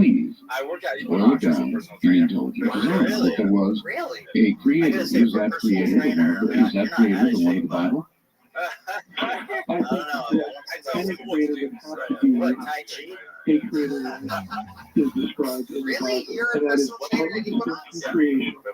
And again, characteristics of all that sort of thing. I don't believe, however, that creation is perfect. In fact, I actually think this gets me in trouble with the Christian channel. I don't think that the Bible describes a perfect creation. Do you ever forget on that job too? Are you ever spotting somebody on the bench and you're just like, when you start to say things like, well, the creator would have done this or would not have done this, an evolutionist who wants to pure atheistic. They say these things all the time. So really, you can't have it what is this yours, by the way? What you're making a theological argument, I hope you realize that. That's a samurai sword. That's a theological argument. You're telling me what the deity people ever, did they request you as their personal trainer? Like, how does that happen? Never. So, again, just to get that off the table, I don't believe that no, I just started 2 months ago. imperfection argues against intelligent design. Let's So are put it you? that way. Does that make you a personal trainer or a guy that's Literally a personal trainer. He keeps it all to is himself. on It's Earth very as we personal. stood. Yeah, I don't see it. Hell yeah. If we I would be furious if they assigned you to me. I'm here to strengthen my body, not my mind. I don't know how you demonstrate that. Wow. So, Billy, how long have you been in America? 28 years. 28 years. How old are you? Where do you think we're going, Mike, with quantum physics? It is a real mystery. The action of existence, or whatever it was that Einstein said about it. It is pretty weird stuff to try and wrap your mind around. It's a big shoe factory, right? What do you think? China. What's Taiwan famous for? Taiwan is famous for actually I don't have used to build the everything mechanical that China mind to builds really now, but everything got pushed to China because in 1992 built and signed this thing called MF. I also think it's a trend Is it the same as REP? Kind of different. So they lowered the tax rate from 40% to 8%. So everyone goes to China to manufacture and sells to America. So yep. Taiwan doesn't make this now. So looking like China. Yes. You know, are really disturbed by the idea that so everything goes to China now. Pretty much. What do your parents do? if I walk into my dad a just room full of became a Christians pastor. to speak of He something, just I say, became a look, pastor. I don't believe that everything is nailed down. I don't believe that 4 hours, God's 4 hours, I think you know his dad was going to be a is pastor. predestined of all. Personal trainer You and know, Equinox, they had it already loaded up. A little fun fact. That's Oh, exactly okay. what That quantum makes sense. physics A little fun fact, for all these years, Red Band's DJ mechanism only has 2 possible loads at once. So it's funny because I'm looking at what the other one is right now, and I don't know what you're waiting for.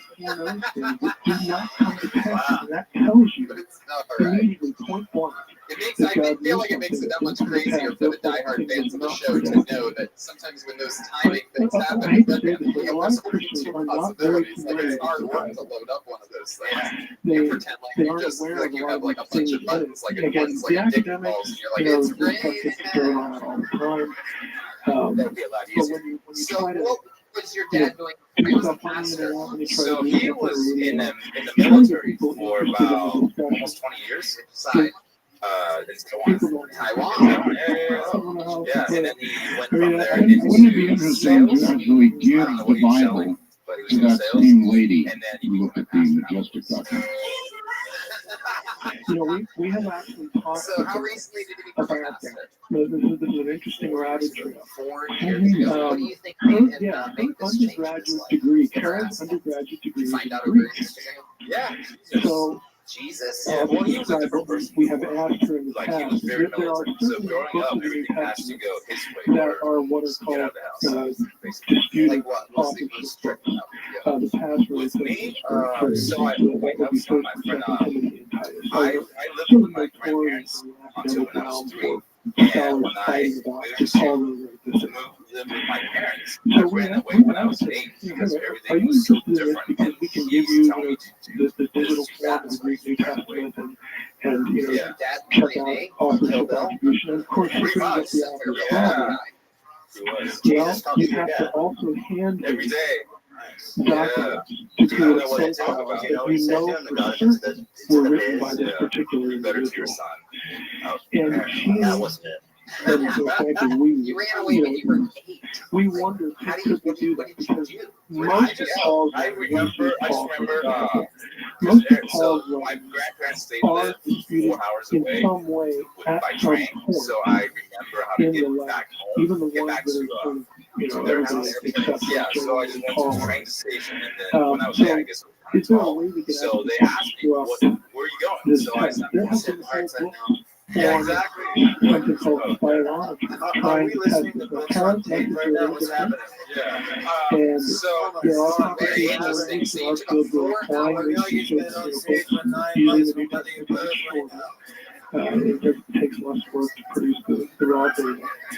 And it was So also you're the 8 years situation old. where You're on the what train. might You're happen, taking we a might be train able to your to, grandparents' you know, place. convince you to do this. Wow. To be, And you said that you know, you're taller worthwhile. than other kids because you're Asian. So you're at 8 years old. They're like, let that tall kid through. You wouldn't be So I offended said, about I'm actually third grade, so I'm buying this ticket. I'm doing this train ride every day, and I need to go back home. Is a theological term that Christians throw around a lot. It's that easy to Conservative get tickets throw to around Taiwan. too.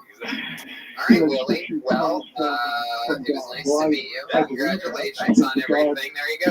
Willie Young. Moving along. Moving along with a little help from our friends. I can do that. I can influence somebody. You got it. It's a big deal. So I don't see inspiration as this paranormal another name out of the bucket. Put your hands together for Scott Anthony. Bradford, and then God backs him, and his mind, leaves his body, and then he wakes up an hour later. Someone else got up. Scott with the only hand. Didn't I do Hey, here he comes, Scott Anthony. He's a slow walker from the dark side. It's a very human problem. Where specific Come on, everybody, put your hands together for Scott Anthony. Specific forms of literature. All right, thank you guys. So, being 30 years old, I'm dating out. It's kind of weird. I feel like I'm at a store at Ross, and I'm just kind of shopping around.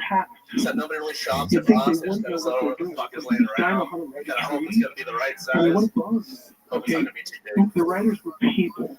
But, and they use the tools, the knowledge, about dating at this age is you just don't have that same attraction to younger girls. I would say You used to go to these parties with these younger girls, see one like, yes, you're coming home with me. That's very human. At this point now, I say the same thing, but when I see them, I'm kind of like, I want to take you home to your family. Sure, you're okay. My Kaiser. Yeah, so. And my guess is if you have questions, But yeah, so, that's so weird. and we'll It's be getting to that, feel free to challenge away. That's what it's all about. She's broke. It's interesting. She's got money, but she's still broke. Not believe him, She's in a wheelchair. but he does. So don't worry about her sex life. Wow. Bombing to the last second. Going all the way through it. Just going through it. We're going to get it all out there. Yes. My goodness. You are there's something sort of scary about you. It's the black. I've had thousands of people that I've pulled out of the bucket here, and very rarely do I describe someone as scary. And by scary, I'm not talking about an ugly guy or anything like that. I mean, literally, like I feel like an aura of anger and negative energy. Am I supposed to write about this? At one time, I was a little frustrated. You're still frustrated. Since I said that, you can kill a prostitute and put her in your truck. I'm a little frustrated.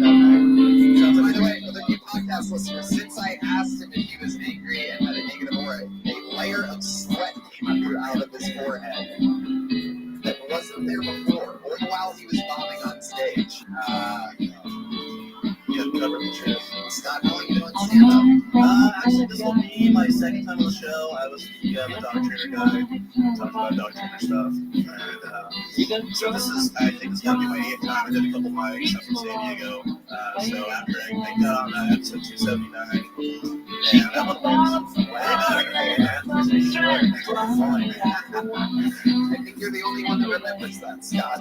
I'm sure I've been saying episode 279. Not only are you a participant, but you're also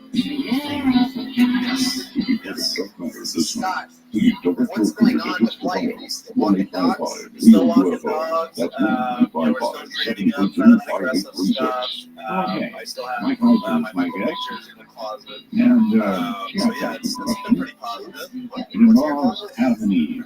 See, it's Mike, I hard wonder when you mentioned before about some of that anger and if frustration. you So I the whole idea, the whole story of the original Adam and Eve I would know. I was just talking about is even just doing dog possible. training. I mean, genetic arguments, I guess, against it. Is that true? He said he had a Michael Vick jersey in his closet. Yeah, there are certain genetic elements against it.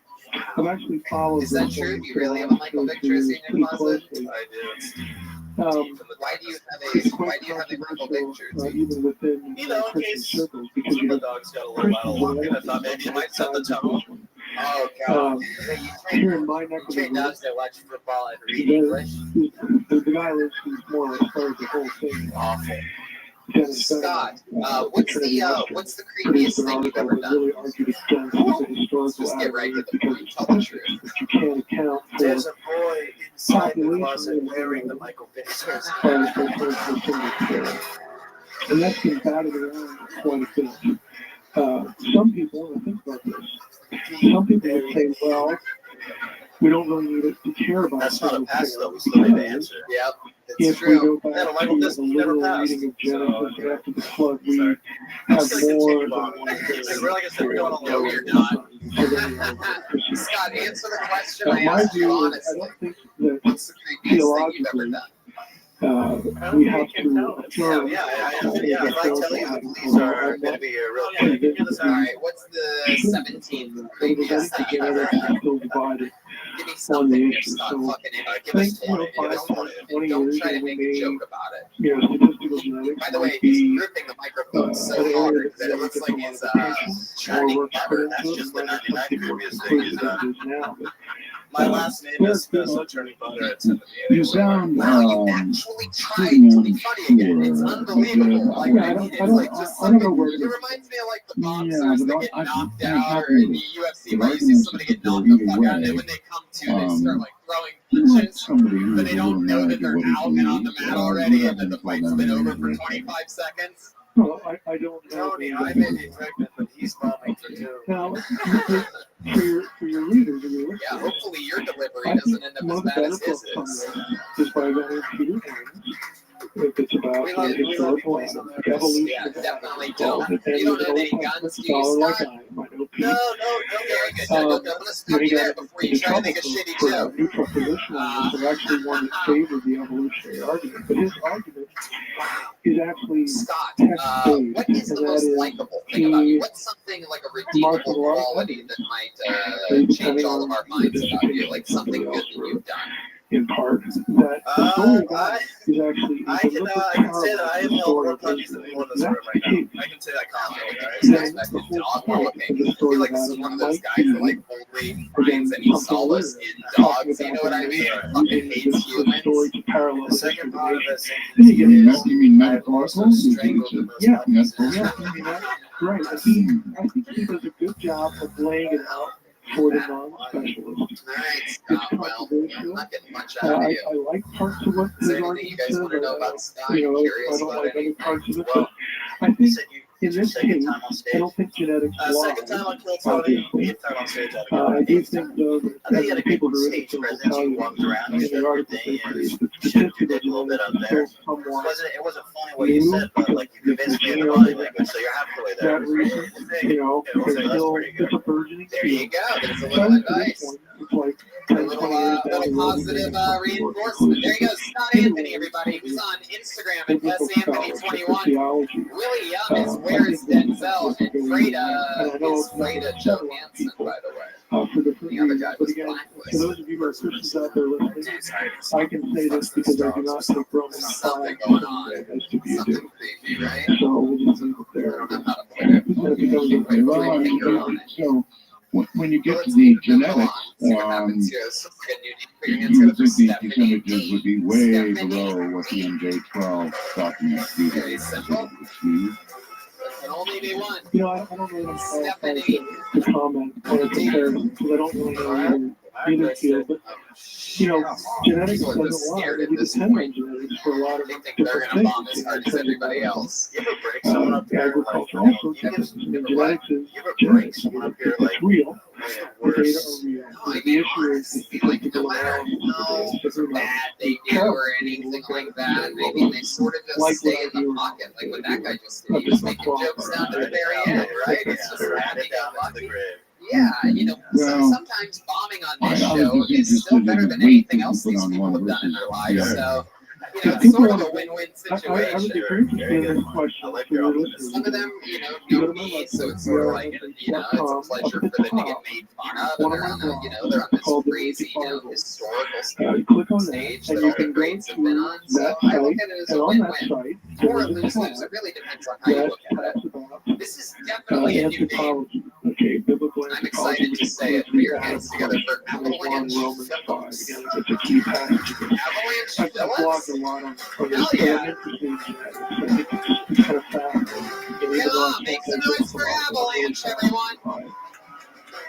What's up? Well, if genetics comes along and begins to say things that See, there's a lot of white people out are, here I today. don't How know, you guys in doing? direct contrast I've been to hanging out a lot with what my you white believe. And friends. I know you do have faith, Yeah. Mike, and I love the way my you know, white some friends of get off what the phone. you I was talking to my say white has friend the got other to be day. influenced by And white that people got the faith. best excuse to get off the phone. I was talking to my Because white friend the other day. He was like, in a world that it is not so. So you do admit that is to some I degree have to true? walk my cat. Well, here's my take on it. Your listeners can get the alert here.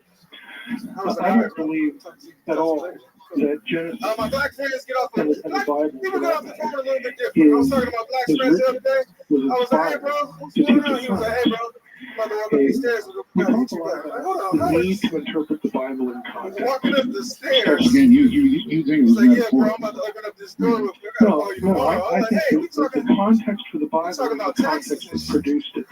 That's my time. In Avalon, other thank words, you. it's not the Reformation, it's not the early church, it's not the Catholic Church, it's not this creed or that creed.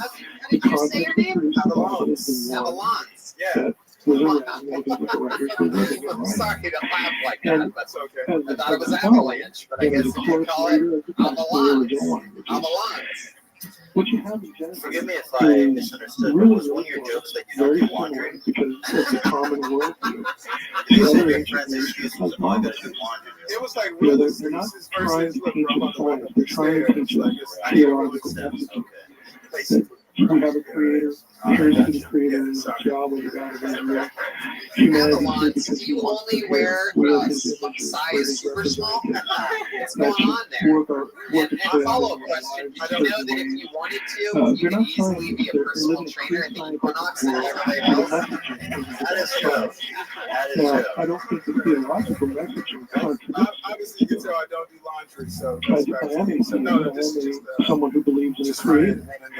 By the And way, I white can people are really good at back attacking PhDs all night long of people in the hard sciences that I personally know who would stand with me.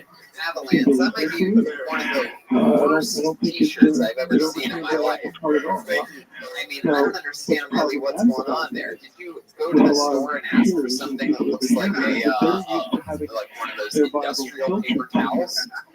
It looks like when you wipe off the dipstick with it, and oil change place. I'm not antagonistic to creeds and traditions. I'm more apathetic towards them. He's lactating, Tony. Leave him I'll alone. grant you. I can say that How long you been on because stand-up? I have training images and all that Consistently, stuff. I would say the last week. I have to be honest with people and say, look, this is the way I take the Bible for what it is. I do believe there's a God. I believe there's a creator. I believe that the God is behind this thing we call the Bible. But we have to put it into our context and ask ourselves for us to consistently, but I didn't hear the numbers consistently. to do this. What's the Consistently point lasts of us for it? like What off was and on trying for to the last 4 demonstrate years. and what Oh, is okay. things like this. So I, you know, as a scholar, I'm very mainstream in that, but when it comes to, you know, people who don't work in the field, some things can bother me. And I understand why it is. And I just Back to you, Tony. A lot of my guests follow people. For example, I had a fellow on named Matthew Alford recently.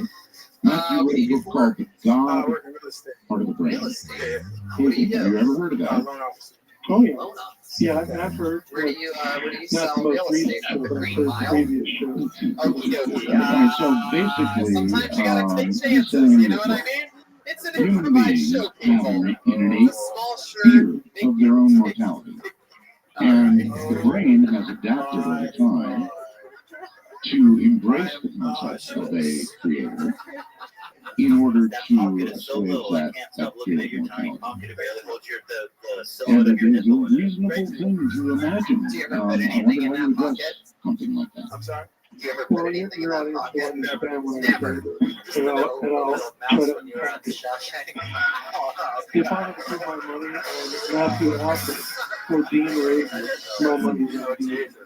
In other words, Alford's position depends Yeah, that's the prison they're in. It's all the same universe. Oh, really? Yeah. all Is it that is Shawshank? I real believe so. is somehow biologically based on material things. Okay, I don't believe that. Lots of people don't believe that there's nothing theological. I like your set, by the way. Yeah, Yeah, very fun, very fun. And you can tell that you've been doing it very consistently for the last few months.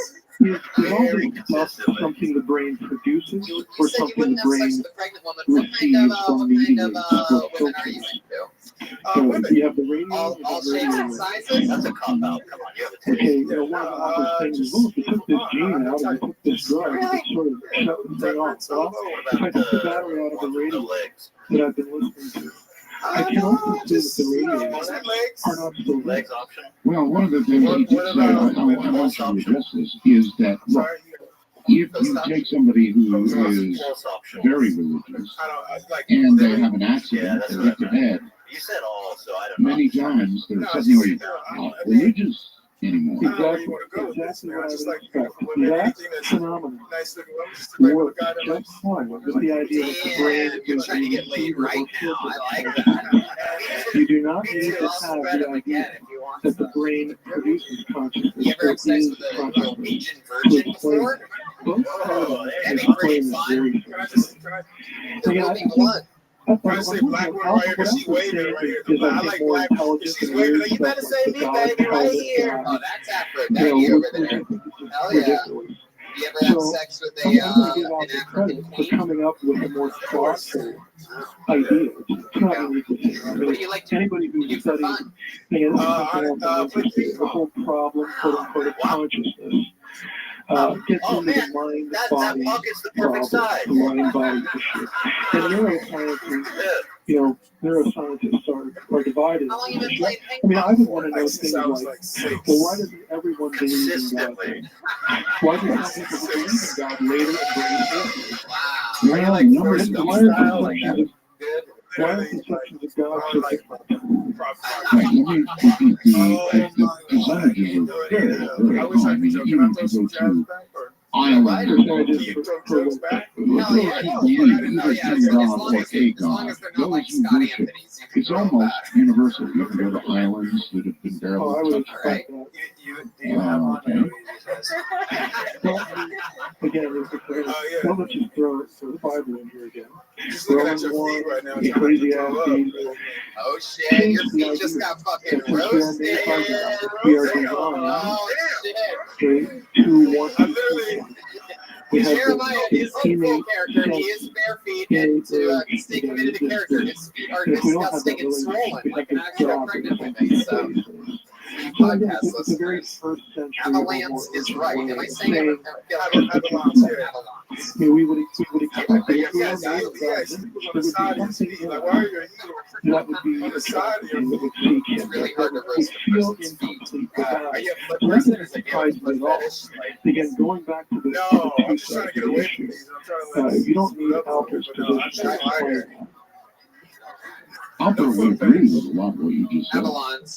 You ever think about playing ping pong professionally? No, just like explanation of it would also agree with him. There's a lot of agreement here. It comes down to that sort of. Have you ever taken like a date to see you ever show off your ping pong skills? Really? Does that work? So ultimately, it comes down to this issue of. Because they don't think I'm a black guy. They don't think I'm playing ping pong. It's like kind of like weird a little bit. They don't think you're a black guy. Your skin color changes when you play ping pong. What about, No. let's go back for a second to intelligence. I have the argument that as we look around us every day, everything is just as it has to be. Yeah, I bet you Now, are. you can attribute that to a neighbor, or you can attribute that to the fact that we're here, and we wouldn't be unless it was as it must be. We need, we came up in a world where we need this kind of oxygen mix, the right gases, the right, there's water, there's everything that we need. Well, you can attribute that to a designer, if you wish, or you can attribute it to the fact that it couldn't be any other way. And have We got a great setup here. It was nice to meet you. The consistent work is definitely paying off. Nice to meet you. There he goes. The so-called anthropic principle. Tight sweatpants, small shirt, unlaced shoes.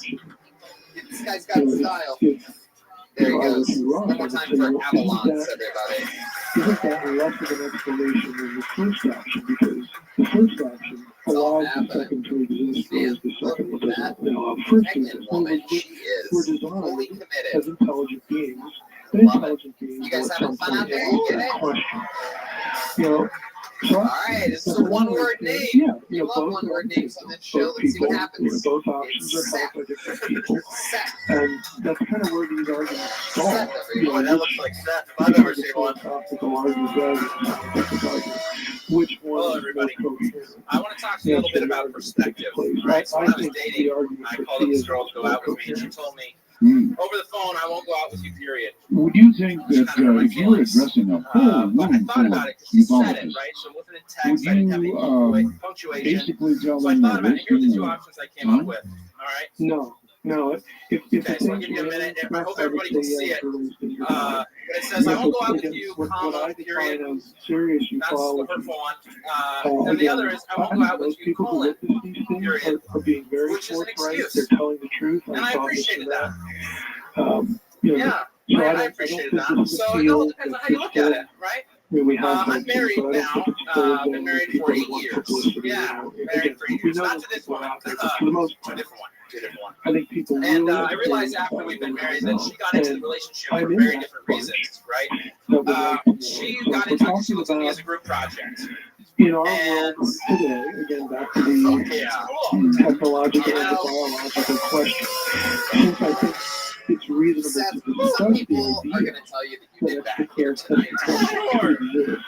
Sure. They're going to tell you that they're going to be on the internet, the comments, they're going to tell you that. The audience, they're going to tell you that. Me, I'm not going to tell you that. I fucking love what you did here tonight. I appreciate that. Can I say I appreciate that? I've never met a person more named Seth in my life. Yeah. This is what if I kind of like to know how Mike would react. By the way, that season is coming up. I appreciate you taking time out of your If we were contacted, if we were similar to receive a signal, and that signal verified Also, you guys, I didn't know Drew Carey lost so much weight. extraterrestrial, and the signal included the information right. Is this not a gag? Are that you dressed yes, like this? Are you goofing we on have us been with watching yourself? you since it all began for you, since you became intelligent beings, No, this is what I wear when I and perform. we are I was an your attorney makers. in North Carolina before moving out here. So I wonder how you what's that? You sit come with the outfit, or is that your real name? That is my real name. Yeah. Do you still practice law? No, my wife and I moved out here last August. She's a good job, and so I'm home with kids now. She teaches accounting at USC. I've learned in my human experience that advanced technology does not translate necessarily to truth telling and good motives or ethics. And so Just I'm had one going to actually last assume week. that you perhaps evolved along the same trajectory. So I Can't leave your balls are operational. that truth. Is the dog raising your wife an extra stitch? Why are you telling me? No, actually, no Are you tearing. trying to Instead, are you just preparing Yeah, it's actually for very the big. overlord? Yeah, well, Or third whatever. baby, third baby, so Want it to be a it all works out. conversation. She actually had it in our living room. It was And unplanned. I think Wow. I didn't know that. It was would unplanned. have a What lot to did do it with Pregnancy with plans. Oh, The perhaps as your delivery was father would sit down with Get on your a Nintendo his son Yeah, she and yelled explain to Yahtzee him and the that, kind of thing just happened. Yeah, oh, basically. My blankets and towels. son, you're coming now, and I've got to tell you that we adopted you when you were very young. You know, something like that. In other words, we had pictures, of course, that we were prepared or we were ready to do something like that. Yeah, a lot of laundry. I would want to know. Yeah, I mean, I Stanley have Stewart. questions. You'd want to. Well, I This would is want actually to, but a in nice that statement right scenario, I'd there. also want to know why. There was a Why? doctor I know Hey, you're I'm not telling me that exactly I sure have to which be one in of a the certain pet boys you material. I remind get me that of, Seth, part. but it's definitely one of But them. I have one Sure. more thing about her. Why Yeah, for so, adoption? You know, my God, what about that's my incredible. You gave biological up parent? I would want law. to know what the Now history you is just keep behind that a making little bit. babies. So I think my own And your arrangement, wife given the teaches first accounting. scenario, What would kind of be law a were you doing? question. Transactional work. I Transactional. think it'd be very Small natural to businesses, have, family you know, owned. How do you questions have to do that in its own bathroom, or how does that work? I know, I had an office. That's a normal reflex. Seth, you're the first person in Kill I don't see any reason history to to take the mic out of the mic stand in 57 seconds. Yes. You're really ready to get down to business. What I want to do is open the phone lines, I okay? understand that. 1-855-REAL-UFO.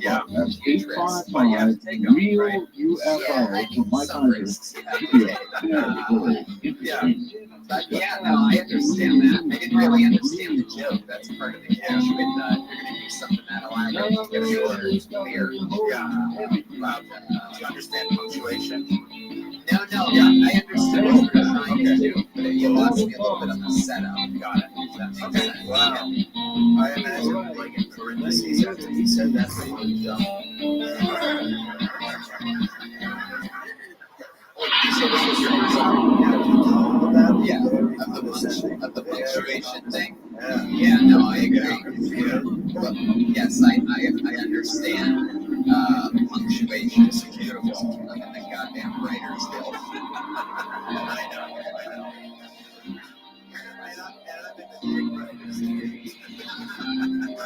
Did you say you've done stand-up before? Yeah, I've been doing this for 8 months. 8 months, and I've been doing the tour thing on stage before. Yeah. Has anyone ever given you like clap for it? Yeah, because it never works. Yeah, it's worked. Every time. I've only done it 2 other times, but it worked. Where'd you do it at? Your guys' favorite club, Flatford. Ice House once. I hate it when people call that place a club. It's so funny. So once at Flatford, but once at the Ice House, I did the David and Mary variety show Sunday evening. And it worked. David and Mary variety show. Well, you know, that's where it happens.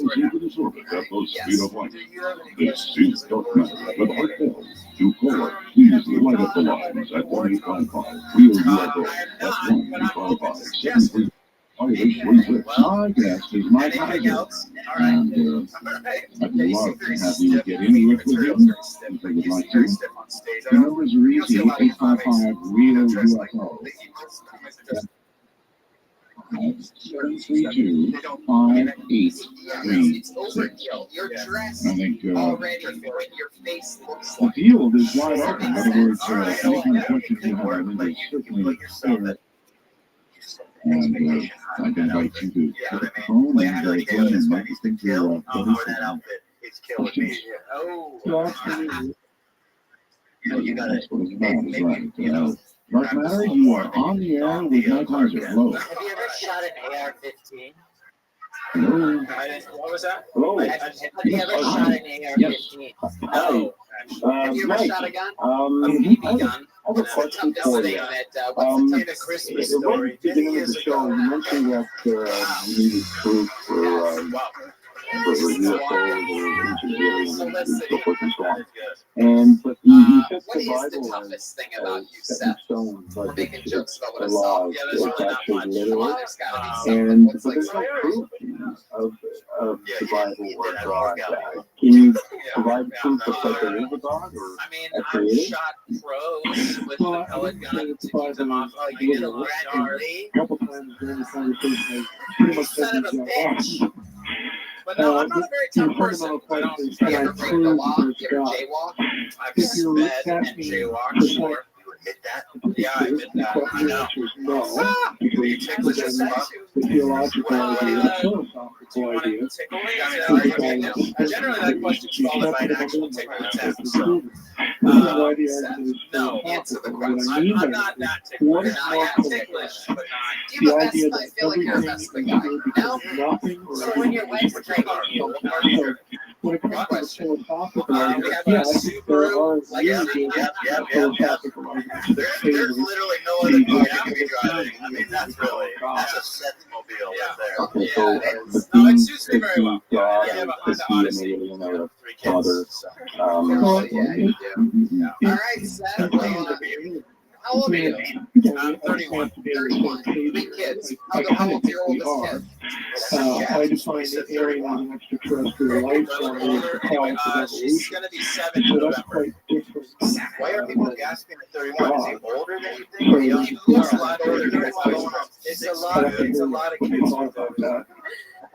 Okay, because in terms of other civilizations or God or I look at the Bible and That's incredible. That's your new opening joke. Throw the poster board away. as literal, some as metaphoric, and again, There you go, back Seth, to the everybody. authors, He's on Twitter the at ST writers of the Bible. How can you prove that what they've written in the Bible itself is literal or metaphoric? Back to his role on the hit show The Office. Not exactly sure which character, but one of them. If you're wondering if he's a Mac or a PC, he's a PC. Did you ever happen to dress up like a jacket? Did you ever wear something special when you're on stage? I did. I once dressed up way too much for a comedy contest in Pasadena. I had just started stand-up comedy. I didn't like weeks in. It was a comedy competition. It was the only way to get on stage at the Ice House at the time. And I was taking buses. I took 2 buses wearing a shirt and tie all the way. I was just like Seth here, except I even had a fucking tie on. And I came in second place that night. Only you want to know what I won? Second place? A side of French fries. We talk about previous civilizations and or Once for a comedy show, I dressed up as a pregnant creatures from woman. elsewhere. I think a lot of these ideas are coherent, and it does seem to me, Mike, that when it comes to those sorts of things, you demand a very great level of truth. But when it comes, you know where I'm going. All right, I believe we got this person on the show before this name is familiar. Can you give it for Kieran and Well, when it comes to Kieran the demand for proof for a biological entity, I would like biology. When it comes to the demand for proof for a non-biological entity, God, then I think that we have to look at it philosophically, and the rules and logic. It's kind of the difference between scientific evidence and legal evidence. You know, we use them both, but they're not the same, and we can argue about which found out I'm attractive. But the fact is that each of them apply I found out because the stripper told me. So, you know, I can't reproduce a crime or a crime event that happened in court. You are so smart. Again, using the rules of logic and points of evidence for this scenario is more coherent. Worthy of love. You're enough. So I nothing like your father. The requirement. And I was like, Mercedes, I'll give you $20 if you just read through the car one more time. That's all I need to hear. So you have faith in God, but in terms of a biological being, you need actual physical proof. Your faith in God is basically your proof that there is a creator, which you call God, correct? But I would not use the word faith. I would use the idea that there is a God that is more reasonable. I don't know the word reason stays that much. I mean, some people use it, people don't. But I think faith without reason is pretty useless. That wasn't right. I mean, I look at faith as wow, I'm surprised. I would write it in. Something I would write it in. Something that you believe in, but there is no actual proof. I'm gonna put that in my notes right now. I love the "Oh God" that happened after the cough too. That was a good tag. That was great. Oh God. I thought it was like a Dre song thing. I think it was gonna say "Oh God." So what I'm saying is, I believe that it's more coherent to say it's creator than not. I mean, that's more reasonable. You know, this global warming, billboard exchange time, and you know, oh God.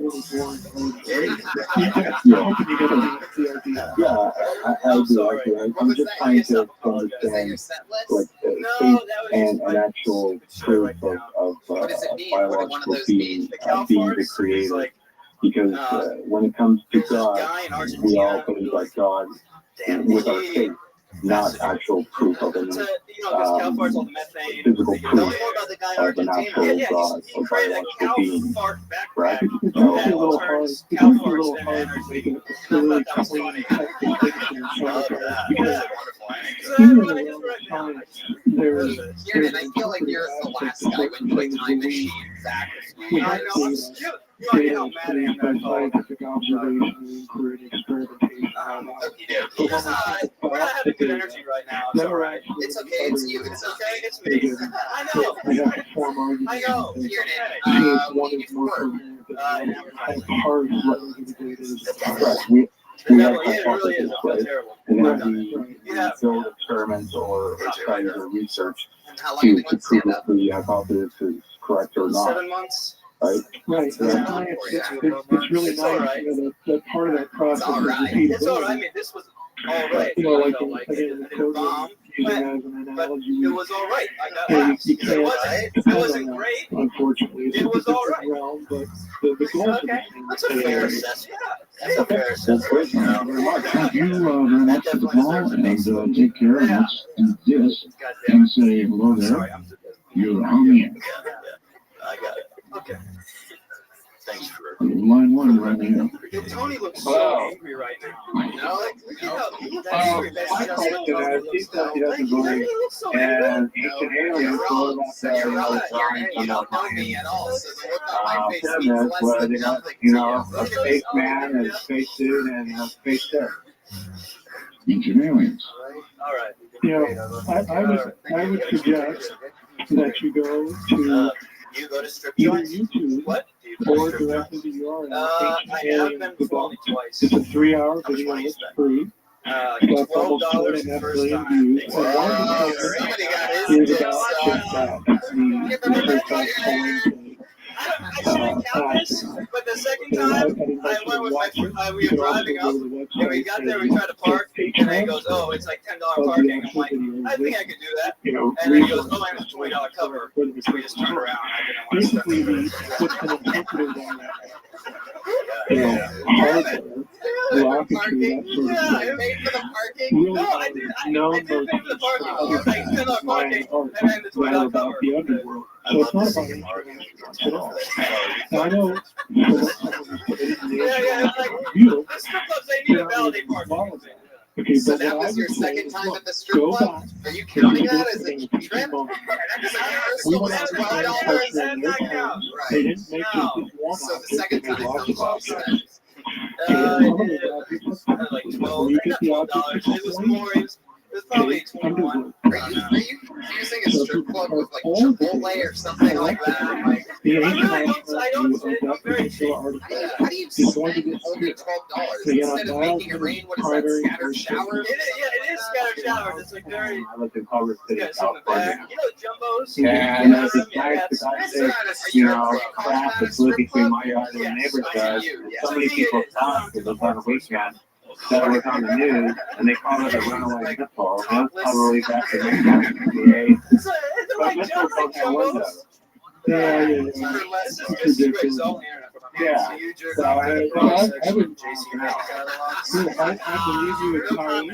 I believe you saw what you saw.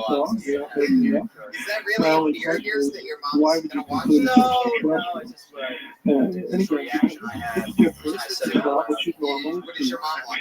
We have lots of people who know more about ufology than I do, and have gone through and traveled no. all these She's sorts of actually objects and more technology. appropriate than me. I What's the really most inappropriate recommend thing for you've this ever seen her do? to triangulate again to go to my CRM.com. Stop thinking about And then them. look for my review of Marley's book on triangular UFO.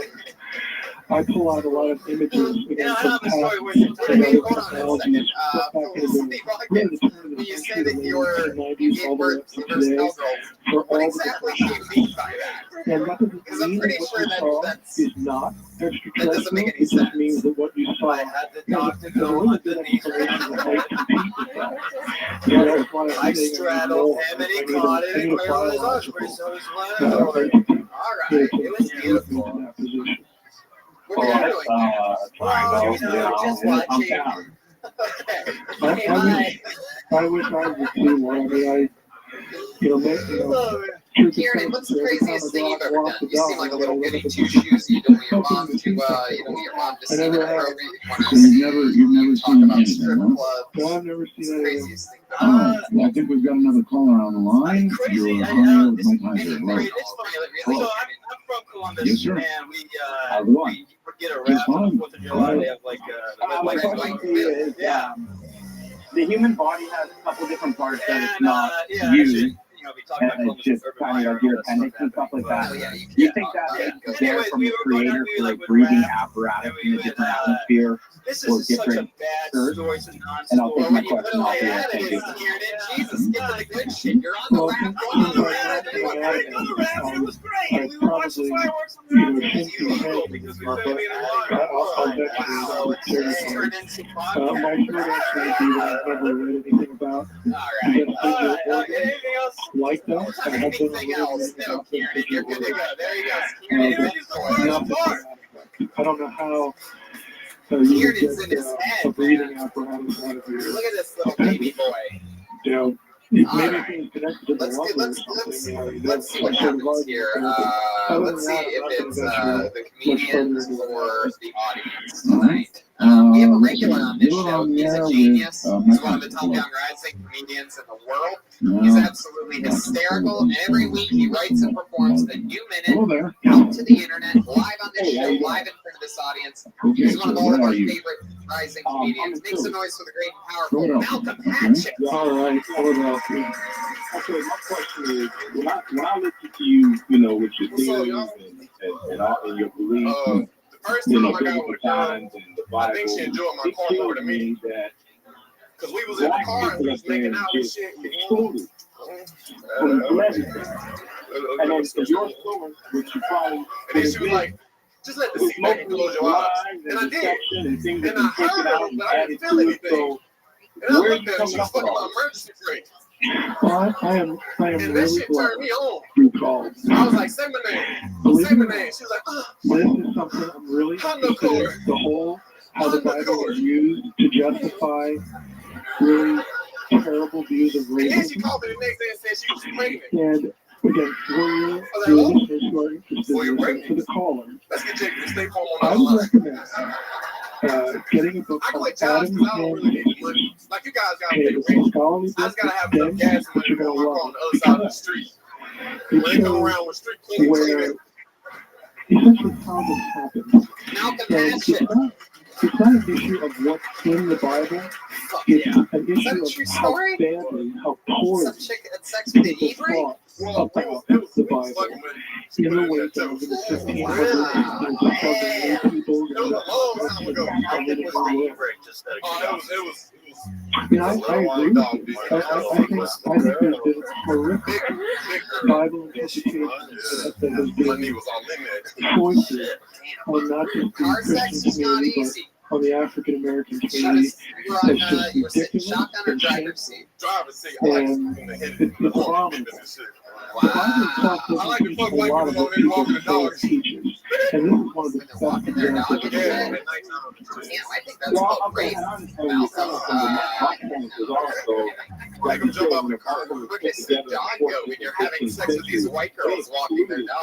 No. Like if I'm in the car and then all everything. While somebody walking by. You know, I see. I said it retarded. Something like that. How can now 21st century a person like you speak? You know, the authority about who the creator is and what took place during biblical times. You know, I feel like, I mean, you probably got a white Jesus hanging at your house. And until you get rid of that, I feel that you talk about the creator. I mean, it's cute. Yeah, I mean, fetishes, like you like to be watched while you're having sex or and I'm anything like black, that. and it blew my whole, I mean, everything. And he talked about the story, and I think almost arrogant. I mean, I got an ugly right foot. Well, I don't have a white Jesus. I have a Middle Eastern Jesus because that is the context for Jesus. The Bible talks about white Europeans. It knows nothing of northern races or white European races. So what you're attacking and what you're accepting, I agree with that. Okay, it's just really crappy Bible interpretation. I don't know how else to put it, but these arguments that you're reacting against. Anything else crazy going on in life? How's everything else going? Handled the Bible really, Recent really bad. Tony thing? I'll correct you at one point. It wasn't put together in the 14th and 15th century. I was referring to the Reformation, but the Christian tradition. How long did that The job Bible last? was produced It's When I much stopped older posting, than I that. went in no more. It's a Mediterranean-centric document. It's an ancient Near Eastern-centric document. You can take black Did you get your car back? There's actually more African American material by the name of white Europeans. There's no white Europeans. Check out his podcast. It's a totally different power in the So, world. Right there. shit. Stand by. We'll take a bit of an early break. We'll be right back. Mike. All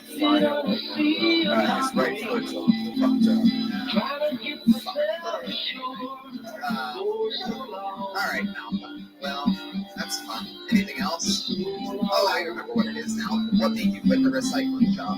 Oh man, this shit was like 6 a.m. to 2:30. it was cool. This is like this is state, bro. And it's like the machine always broke. This was fine on my house. I can't even see.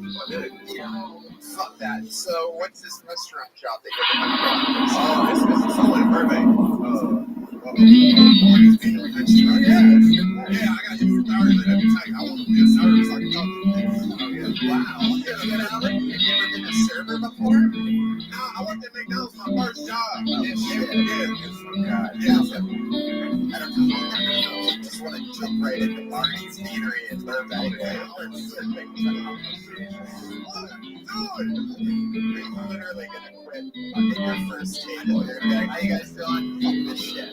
I can picture it already. I just want to get like 10 minutes of material. That's it. That makes sense. I work for material. You guys don't have to pay me, man. I'm here for the bits. I love it. Well, a bunch of fun stuff happening. Working a lot. I'm excited. When we get some breaking news right now, we'll know what's up here. Let's break this shit. And it goes like this. Little fun fact, we got information today. Flights have been bought. Joining us, Lansing, Grand Rapids, and Detroit. On the passion, everybody. Yeah. Stand-up shows and Kill Tony. Wow. Danny Brown. With Danny Brown is loud. And also, Jeremiah Watkins and Joe Virtual Minutes will be here. Michigan's getting the full regime. Man, 5 dudes in an SUV, 3 days around the state of Michigan. Oh, yeah. There you go. Welcome to everybody. A brand new minute from Mountain Action. To call Heartfelt, please visit your local community box and call 1-855 Real UFO. That's 1-855-786-5836. My guest is Mike Heiser. Anything you'd like to ask is absolutely fair game. Do not be afraid to ask hard questions and make challenging statements. That's what we're here for. Kind of one of those easy goes things.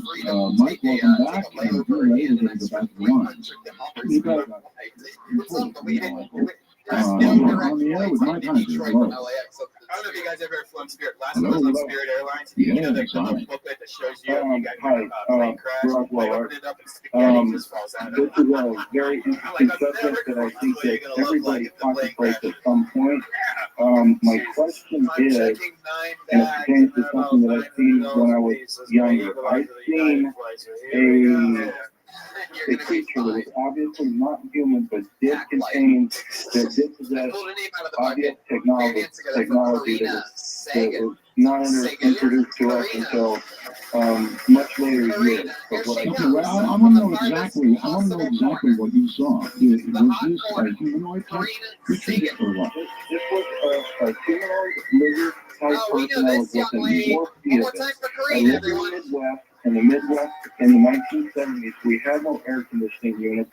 You left your windows open in the summertime. Being a kid, the storm windows that you have, they keep the bugs out. Mine was busted out from basketball, so it was just basically an open window. I was sitting in bed. I've always been a very light sleeper, and I found myself sitting up, and I was watching the back of a creature that was obviously lizard-type creature. This creature, I was fascinated, but as a kid, I don't think being a kid, you get scared at just observing things. I observed this thing in fascination.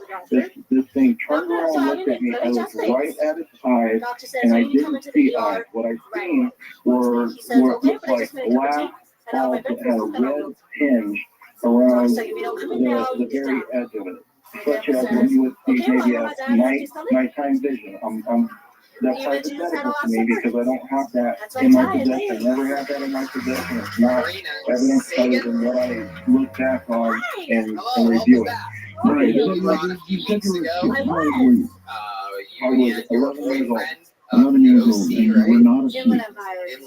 I was not asleep. I was sitting up in my bed, observing this as it was going through the items that I had on my dresser. And when this thing turned around and looked at me, it probably looked at me for what seemed like a long time, but in reality was probably 2 to 3 seconds. Now, this is what people think that, and they laugh at me, that it's hokey pokey. This thing took its hand, which did have fingers, and I don't recall how many fingers it had, and they weren't like dexterous fingers like human fingers, but it was actually like animal-type fingers, and it touched a yellow belt that it was wearing, and I watched this thing disappear. Okay, now, I don't know how much time had passed, but I then regained a consciousness.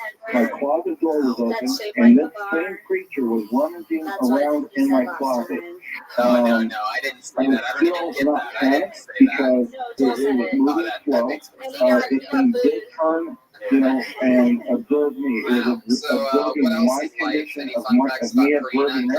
Once it observed that I had seen it again, this thing moved so fast that it was like a still light, and it leaped right out that open window. And that's when I panicked. As a kid, I panicked when it moved fast. When it didn't move fast, I was able to observe it with fascination. I then cleaned, ran to my parents' room, my parents came, opened, turned on the light, looked around. My closet door was obviously open, things had been thrown out of it, and whatever. I slept in my parents' room. They didn't believe me. The next morning, I checked on everything that I could find, that might be disturbed in my room. Earlier that day, in the 1970s, the elderly people that lived next door to me, they had a yard sale, and I bought a huge Rand McNally dictionary for $1. That's the only thing I could find that was missing from my room. Besides, there was enough that I hadn't made. So what do you think you encountered? Do you think you encountered something demonic or something heavy? No, I don't think I encountered something demonic, and I don't necessarily think I experienced anything extraterrestrial because I didn't see any kind of a flying object or anything, but I did see. Okay, well, let me rephrase it. What do you think you did encounter? I think I encountered some sort of secretive subculture that has technology that observed or was trying to learn more about us and gathering information. And here's what happened. The very next night, I waited for this thing. I sat up all night waiting for this thing to come through my window with a baseball bat. I know it sounds crazy. We're sitting on time here, so did it come in or not? No, but the third time, I was given a drink of Kool-Aid. And I seen my mother had a plant that had 2 kitchens with a potato plant sitting in the windowsill in the kitchen. I was drinking Kool-Aid, and I saw her hand come up and lift that thing up out of that. And I looked out, I peeked out, and I got scared because of the previous experience. Yes. And I've seen this thing packing this thing into a cardboard box. This thing that picked that cardboard box up, looked at me now for the second time that it's seen me. Our garage was detached.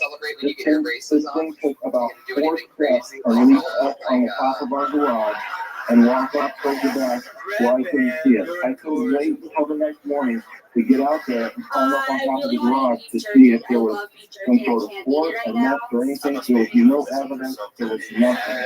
Okay, well, it sounds more like you drank a Kool-Aid. Mike, yeah, well, I know, but people have Why? Why would that be the sound effect? She's a bad schoolgirl. he described wow. everything that was lived Wait, wait, that's not a food. into what category? So what? Great No, job. I'm sorry. It's spicy. Spicy barbecue. Yeah. Well, you know, Good stuff. the On the way to shocking Vegas, alien answer jerky. is, I don't know It's what like the the guy spot. said. Yeah. Wow, the I mean, I turkey could heads take came to the that. 35 and go through the 4 or 5 different categories. One You know, person. Tell their mouth was full at the time. study abduction research Wow, and what's so-called different? What's different about alien jerky? You seem like illegal alien jerky. Still Latina to me, damn it. I believe in a. I did live in Downey for a while, so I kind of had to like get in with the Cholitas a little bit. Gotta fit in. Yeah, the old soft tortilla on the outside and a hard shell. My favorite. These bugs that are up here, you really are Sri Lankan. Ever since you came up here, there's little fruit flies. That's insane. I don't know what's going on. Sorry, I opened my legs.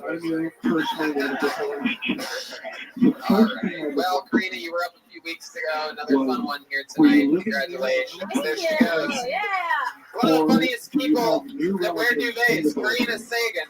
She's on Twitter at Karina Deans, RINADEANC. I have been influenced. Oh, what do you guys think? Should we go to the bucket one more time? There's a lot of good stuff. There's the whole mind. Yeah, for somebody like her who is deeply entrenched in abduction research and this sort of stuff. Put your hands together. For her For to Laura take the position Santa she does Cruz. now and for the Laura reason she Santa does, Cruz. that would be really, Laura really wonderful. Santa Cruz. Yeah, Here she if comes. this happened to me. Hey, oh, hell yeah. From the audience. Your own kind.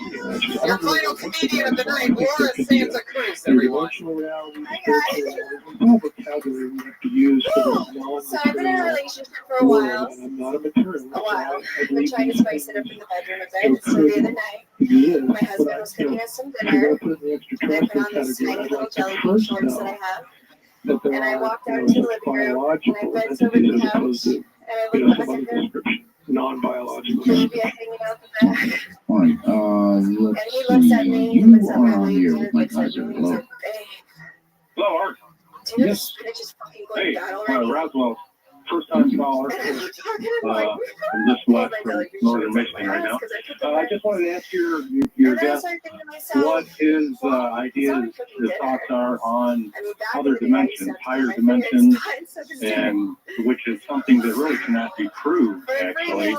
And if he does believe in a God, does he not believe, does he or does he not believe if it's like a multi-dimensional being, which in itself means that it cannot be proved. There's something I'm really hoping in my heart, and I'm going to take a guess here that that's your first time ever on stage. Am I right? Wow, that's awesome.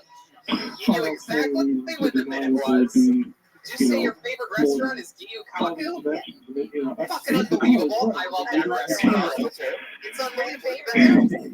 Oh, it's great. It's so good. It's unbelievable. It's happy hour Half the problem yeah, is I don't making day drink, more or but less. that's okay. I go there for the food. I like your style. And you got some real genuine laughs talking about real honest shit. Because I think you do have a big lead. Yeah. I believe you. When you said that, I looked at you and I'm like, yep. Is this your man right here? Is that your guy? Hell yeah. When I said that she has a big lady, and he went like this. He's just waving the smell around. Fuck yeah. That thing must look like Karina Sagan's big shirt. Yeah. All gods that exist across all of What is it he said about your vagina? Rotten cabbage or yes, what was I just say? Something spinach? No, he was looking at me and he said the spinach is going bad. The spinach is going Hi. Hi. That's Hello. I prefer the roast beef. Okay, I'm sorry. My question is that It wasn't about my lady. He missed the point that I was trying this to doesn't fuck fall him. in the And Middle he said he East. told me the spinach was going bad. Does that mean that Christianity, Muslim fighting, Not my lady. that Literally looking the at Bible really doesn't matter much other than a directional? And in addition to that, do you think that Okay, hold on. By the way, whenever you were doing your daily talk with him, did you say Yeah, babe and then you said the I'm word not quite baby sure into what it? color that No, I just told Right, you okay. guys. Again, please, what you asking? well, with the Muslims and all that fighting and they're saying that they have to beat the Christians and this, does it really, I mean, where does that fall into theology and the God image and the whole ball of wax? Is that moot point? Is it useless? I mean, is it just something that they can do extreme So for we're no at Santa reason? Cruz. You wanted to try Santa I'm for a not trying to while? get into deep For a stuff. really long time, but Well, I'll take a stab it's at really it. scary, so I I'm haven't not, wanted I'm not to. quite Well, sure either. If the question unlike is, the is all this stuff Norwegian now prison about fucker, you private popped your cherry property, here tonight. I'm wanting to say no. I don't really see it. So how does it A feel? real Is it as scary as you one-to-one thought it was connection. going to be? Yeah, it's Something terrifying. bigger than that. You're in it I'm right scared. You know, I gotta say, that was yeah, really there's impressive for fighting your first and time on wars. stage. You were I mean, Jesus did talk about this. It's going to go on good. and on and on. Thank you. There's Really that awesome. connection. Was your first I'm not time quite sure everything what like you a guys dream can for three pregnant women waiting to hear? Yeah, Yes, it was it's amazing. more or less in that ball right there, what you had just said, the answer. My other thing to do with creation is, do you think that Yeah, I am with our really higher dirty. intellect, When that I is moved out here 9 years basically, ago, I actually started out writing sexual parodies. not to be rude, but you can take a redneck and try to explain something to them, and they're not getting it. Whereas you can take a scholar, and it's the most simplest thing to them. Do you think that our intellect allows us to see these other dimensions and things that other people wouldn't comprehend? Is that, what do you mean? Can you give us an example? Yeah, I don't see how someone's grasp of I hate this or big that nuts and piece of cannot content, lie. whether it's You intelligence. others can't I don't deny. see any Now I'm correlation seeing that with the being people some sort of thinking people gateway don't mean to, look where you you know, get seeing sick. other Wanna cut and dimensions. suck, So I but guess you that's never the said best way I sex can was answer fucked. that. Then rip up short Very ugly. good. I'm You sick are and I on can't the stop with sick. pleasure. Hell no, I don't want to get Now with you're ya. on the I want to cuss and hit ya. My homegirls trying to roll me, but I ignored it because I was so freaking horny. Ooh, that close. I had a question about the UFOs. Circumcised, One third of resize the it, or angel you ain't soul getting state. Could the UFOs be manifestations of the angel? Because they're not even on food. They're not even vapor trails or anything. Look at Or that. could She it be just just shook her manifestations babies. that they have projecting onto That's how I us shake my leg. as a way to deceive us from I God? absolutely hated it until I heard Parskin. Then I was in. You got it. You know what I mean? Wow, we're having Yeah, I was just I performed that at what's Oh, well, this what was it called on will open up Sunset? a can of worms. Really? I don't actually believe that there's any passage in the Bible that says 1/3 of the angels fell to Satan. That comes from Revelation 12. Is that true? The comment about the third of the stars is actually I performed that song at Charlie Chaplin's old house. What is it called? The Liberty? Yes. The whole idea of an angelic And I rebellion burned a as whole far as lot the of Bible bridges goes, doing that. something of a myth. Why? So we can all get some good None of that big nut I humor. mean, I do believe that No, there they just are love it. demons and all this kind of I just don't believe that particular thing. But Yes. except that to the side, the whole thing about UFOs and aliens, to me, when we talk about UFOs, we're talking about craft. If you Very nice. Well, I married This him. gentleman's nuts right here. You married him? I married him. So they're okay. I like how you threw him underneath the bus. Again, an interdimensional reality. You don't need multiple technology to carry you on one place or another. If you can manage a dimension, For those of you listening to the podcast, this is a tough-looking. He's either Mexican or Sri Lankan. I can't tell anymore. Horatio Sands, but he's got tattoos. Looks like a tough guy. Full beard, black T-shirt. He's Hawaiian. Wow, Billy, how y'all doing today? look at you, dirty bastard. I got a couple. Whose idea was that? Mine. I got a fourth grade, You're like, oh, fuck it. and Do you request it? well, you're all over the page. Oh my God. first we got a creator, which the Lord, right? Takes a real. Okay. I feel like So you're you need a biological point. Oh, let's just say here, let's say aliens kidnapped us with he would need a biological point too. You know, the thing is that's how you know it's true love with a Mexican couple. if She you have a put her finger in his fruit basket like that. made it All right. molecular This really isn't my episode. you know what I'm saying? It's really. Anyway, So Mike, that is interesting. You talked about big labias. You talked about how your husband wants a finger in his butt, great blowjobs. Is there anything else crazy that you're willing to share with us? We're coming around the corner here. The final moments of the show. If you wouldn't mind one big breakthrough moment. I'm a waxing specialist. I specialize in vaginas. Now, you read the Bible, there's like a magician's scarf or something and Abel, and Cain killed Abel, I right? wax vaginas. Well, That's what you do for the Lord came to Cain and he put a mark on his body. He said that he will be recognized now with his heart. Now, did you believe that's where black people came from? But also, well, you guys had a show, I think it was from where you were from, Tony, and some guy was throwing toilet paper in the vagina. I can relate with that guy as well. That's how we get separation of race. A lot of people don't shower before they come Hey, can I interject there? Take a fucking shower before you come to your vagina wax and have somebody's face in there like this. It's ridiculous. With black people, I just put powder all over their vagina. There are no physical characteristics that any of the tribes or nations and the civilizations in general had. Up until the 20th century, late 19th century, Oh yeah, I like race was defined in terms of language and religion. That's the way all the words in the Bible define a person's race or what language they spoke and what God they worshiped. That was no, I just smell them now. okay, Like, those next things time were you separated, please severed, to make a biological argument by, believe it or not, That translates to listen okay, to really dirty not the bitch. because of their wish to identify a particular biological set of characteristics with what they perceive to be an original race. So, again, the Bible doesn't read it that way because they didn't know anything about science. They're not doing biology. A lot of go by husbands come in genetic with their lineage and leavings. differentiation. We're more sophisticated than we were in the 19th century. And they drop them off, they're like, take this beast off my head. Second millennium BC or something like that. So So I think a lot of this racial theory is taught that would you be willing to wax Jeremiah's pubes maybe next week on the show? And it's really YouTube, by the way. We'll have a little curtain.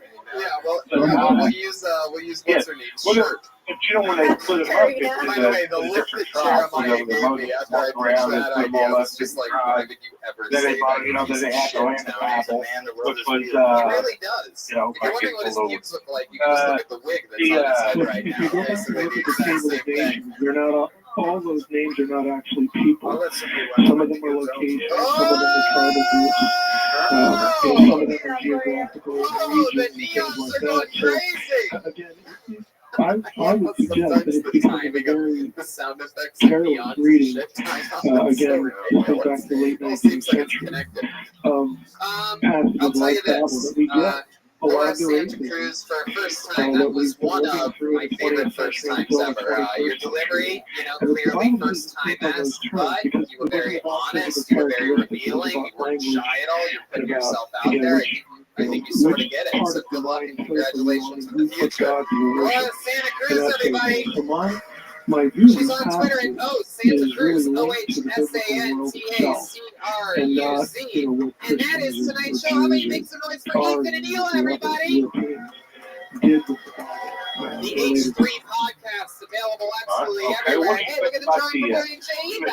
Oh, how cool that is. Feature tonight's episode while it was happening. It's sitting right there. You can get your Ryan J. Email prints of every show, RyanJEmail.com, and there's a poster available. Our annual posters, if you want, for the 5 years still available, and 2 different seasons of Kill Tony available on the poster. Anything else from you guys? Anything you want to? That's it. Thanks for having us on. It was really fun. Hey, get the H3 merch. I'm wearing some of it right now. Look at this. Oh, I love it. Yeah, I need to get some of that. Yeah. That's at the H3 podcast available on YouTube and streaming apps everywhere. Thank you. Jeremiah Watkins was amazing tonight. How many make some noise for Felicity Watkins, everyone? So much fun stuff. He's got a great podcast called Jeremiah Wonders. Yes, Brody Stevens is a guest this week, ladies and gentlemen. Follow us on social media at Jeremiah Stand Up, and there's some new regular Watkins music videos dropping very soon. Hey, wait, are we in one of those videos? Synthetic biology means not only can we read DNA, Red Band, the lead producer tonight. From the atomic level on up. Chroma Chris was here tonight, Silent but Deadly. Chroma, what do you think about tonight's episode? I think you really delivered tonight, Tony. There you go. DNA Oh my God, how does he come over this? And cannot How about some noise for Joelberg, Joel Jimenez, everyone? That's evidence. Thank you, Phoenix, for coming out and seeing me, Jeremiah, Pat. Thank you guys for doing the show. That's it. Thank you guys for coming. We're looking for sponsors. Hit us up. Sponsor them. You guys are going to get your own sponsors? Yeah, if you own a dealership, get up and give us cards for the week, whatever. We're going to read another 10 minutes of coffee at the beginning of the podcast. It's going to be great. I love it. Heck yeah. That's great. It's turning into Trump. And so, so much fun stuff. ZipRecruiter.com/KillTony and InfiniteCBD.com and forhims.com/KillTony. You can get all those things and be a real winner. So much fun stuff happening. Go check out all the tour dates that are coming up. And thank you so much, everybody. Thank you, live audience. See you guys. Think of what you could do on it. If you have to use your thing, right, your own DNA, you just make it up. And now that's the 3D printing, that's that idea, that piece of technology. I mean, it's really hard. It is hard to get them right that if someone wanted to, they could do that kind of thing to move people towards certain sets of beliefs that would put them in situations where their behavior was predictable to steer them in a certain direction. No, I agree with that. I'm serious. What are you going to do there? When somebody can come forth with a creature that they have, in essence, created, and they're going to present it to you, and you're going to have biological evidence to do it. Then what? This is why I write fiction. Because I want to confront myself with that problem. You know, the honest answer, I don't know. You know, I would sort of include the things that thinking, this is probably, I'm probably being too paranoid, again, to think that someone would have this kind of power and would want to wield it. So, God only knows what purpose again. But I'm just telling you, maybe I've been in ufology too long, but I just have this strong, again, suspicion that, if I can hey, this is Randy coming live from the Red Famous Comic Store Meeting Room for a brand new episode of Kill Tony. Give it up for Tony Eichler. Hello there, Ron. Hello. Hi. Hello. Hello, everybody. Make some noise. Here we are. It has begun. You're the number one live podcast in the world. Kill Tony makes noise for Brian. I have a real great question for Brian J. the house artist, is here. A blank sheet of paper. He's already begun drawing tonight's episode while you all sit there. He draws the shadow. print of every show that's ever been done available at RyanJBell.com. Belief in God. They just sold out of the poster. I guess the first part was when I started holding here is you were saying that there was we have a lot of dates coming up, and I've been a lot of stuff lately. And just a couple, and then it went to Moses. But yes, breaking news. Explain this the weekend, fact that we have in the past, Caveman, Cro-Magnon, I'm doing the comedy tree store all existed weekend, as 4 a shows. with And their outside DNA. of nowhere. Why not? Somebody else. seconds, go down to La Jolla, just pack it out. Because And I'm just they're doing stand up going there. back I'm bringing millions of Josh years ago. Martin with me, so that's going to be a lot of fun. And the great Malcolm Hatchett will be opening those shows. Well, so that's where I'm not a theologist but or we a are all going PhD together. or We have some like fun that. shows coming up. You don't need to and stand-up comedy shows. And I'm We're going to Lansing, Michigan, listening Grand to you, Rapids, and you're Michigan, saying Detroit, just Michigan. out here There's recently of someone being able to write a DNA. I keep listening to the show, and I look up at the stars and all the vast universe and all the stars of Jesus on tree, and it's like infinity up there. You have to be pretty naive to think that we were the only little step in the infinite world that there's life exists that we know of. You know, and I would assume that there was something somewhere in some faraway galaxy or whatever. How come they haven't reached that technology that they can write DNA that, oops, make a mistake, we'll throw it over here on this rock, let it grow, you know, and see what happens. So, in the way you're describing it to me is, there's my God, he just created us. So who is he? Who's creating him? Someone did the same thing to them, do them on a rock and let them grow? You know, I don't understand this. And then we go to San Antonio, Austin, Houston, Fort Worth, and a lot. And also, how about one more announcement? I don't think I got this out last week. You are connected. There's not going to be a Kill Tony on New Year's Eve here. But the question yeah, it's a whole thing. The Comedy Store does their own New Year's shows. That makes sense, right? It's New Year's Eve, and so they're going to be doing their own shows. And I'm going to be performing in Dallas, a solo headlining stand-up show, just me. So if you live near Dallas, you guys rented me for New Year's Eve, so you might as well come see a fucking show. Shout out to Favorite ZipRecruiter for Hints.com. Let's do this shit, shall we? Let's just get into it. Kill Tony, we have a guest. Every single week, I have one of the funniest comedians in the world on this show, and truly, this is a very special one. He was the guest on the first ever episode of Kill Tony, Hinchcliffe Notes. Hinchcliffe's Notes. He changed it soon after. And I had him on that show because I know he's absolutely hilarious. He's truly, I mean, people say this in intros, one of the best, one of the funniest comedians. Ladies and gentlemen, it's the great Rick Ingram, everyone. Come on, let's do it. And my I'm excited about this. Really to hear that. We're back in the saddle again. At this point, where we're hosting the Comedy Store podcast. Our other good friend, Eleanor Kerrigan, Rick Ingram, is back. Does this remind you of episode 1? This is a little different. Technology. It feels a little different. The room is a lot larger. Yeah. The people are way more attractive. Yeah. But I have a feeling that comedy is going to be just as awful. Yeah.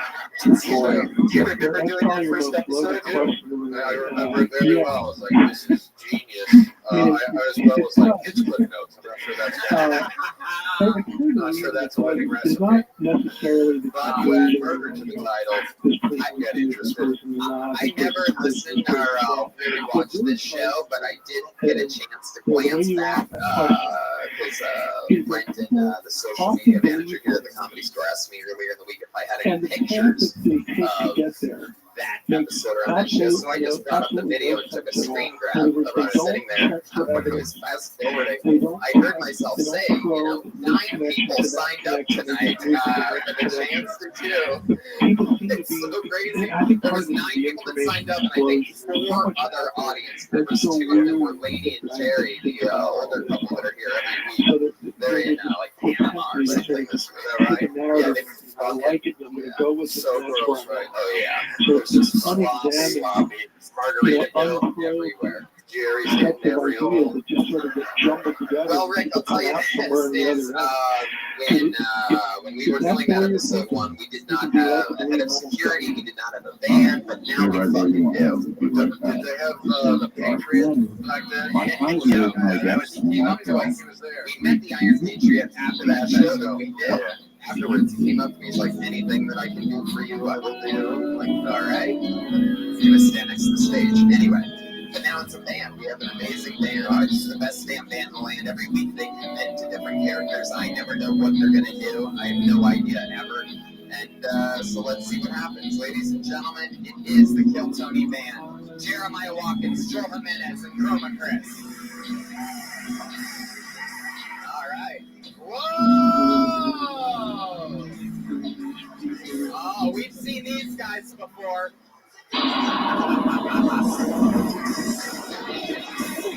Wow. We've seen these guys before. I can't believe this is white trash. Jeans, a tank top. Hell yeah, we are. Wow. Yeah, like, hey, look, one man's white trash is another man's white treasure. That's the story. Wow, look at that. I haven't been able to get Theo Vaughn on in the last few months, but I guess I'll settle for what we got here. Wow, we got Jeremiah, that bullet is struggling. Going back to his Kansas roots. Oh, yeah, man. How you feeling tonight? Hell yeah, last time we saw us in San Francisco, we were there, we didn't realize what gay people were there, so that's what we think LA. That's right, your last appearance was in San Fran. You spent a lot of time there, though. It's FM, baby, and we're very serious. To call or call, please manipulate your communication device and call 1-855 Real UFO. That's 1-855-732-5836. Isn't it fascinating? We live in an incredible information age, and maybe we're beginning to morph into a situation where all these sort of different mixed together and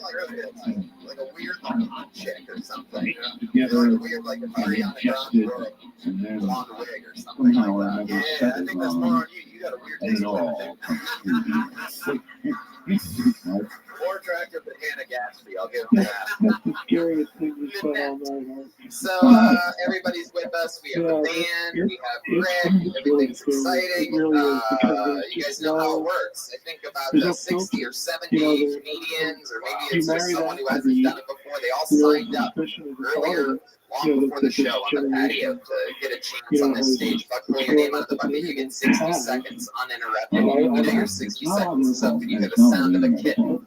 It's already begun to let it out of the cage. There it is. Wrap it up then, or else you're going to bring out the angry West Hollywood Bear. Wow. Furious. You guys ready to start this shit? It's Kill Tony Live. A lack of leadership, Can you blast a lack out of the, ethics, you can turn off the side neons. You marry that to lots of information. I don't really care to have you help me sift it. I'm going to do it myself. This? It's just a free for all. You know, it really is. I remember Right, when I know was this 13 young or lady. She's been on the show a few times. She's actually pretty funny. Put your go hands to the together for TV Jesse and one Johnson, day the everyone. music come on and guys from the FBI would come to the podium and would tell you this or that. And it was like gold. I mean, everybody was flat believed it. The FBI said it, yeah, it was true. Today, the exact opposite is true. If some sort of government official, by the way, So, you guys like comedy, huh? I don't know.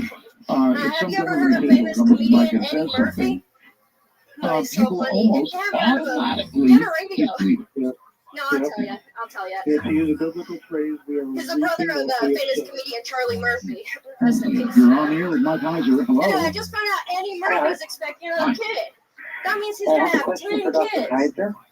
Yeah, 10 kids. I bet his dick's so Have stretched you ever out. considered the possibility that some UFOs might be from ancient 10 kids? civilizations, considering the things that were built back I bet then? his stretched out dick looks like a gauge Yeah, earlobe. Mike thinks about that all the time. Yeah, I bet Eddie Murphy's dick's more stretched out than my Yeah, mom's I would second say divorce not on the proceeding basis of things that are built. Stretched A lot of people, I bet his dick's more a stretched lot of out than the people war really on don't. terror. Because I know It's it's so cool, long. I'll admit that, but a lot of people don't really spend the time to read the high I level bet it's not no 10. detailed stuff. I bet it's not as stretched out though as his ex-wife's pussy, am I right? Put out Oh, too what far? we call in academia the fugitive Not as far as literature. Eddie Murphy stretched out there. All right, that's it.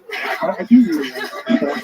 And I don't think we need aliens to explain the pyramids and the Sometimes destiny happens for a reason. I think that cat meowed at exactly 60 seconds to let you know that that's where the bit should end. I mean, time travel might be possible, but there's other things out there. I timed it out. I was like, well, that's the minute, but scientists and physicists get that at some tag in point there. were able to So, really nail Hell yeah, it. it was a lot of that last we know day. it's Yeah, done. exactly. The question And then it comes doesn't when work, somebody and then else you feel like you figures have out to do something else to close it that's afterwards. kind of question. I actually think that Dude, I played a game of tag with my dad. He never came back, man. than stuff like I'm so happy to be on the white trash episode.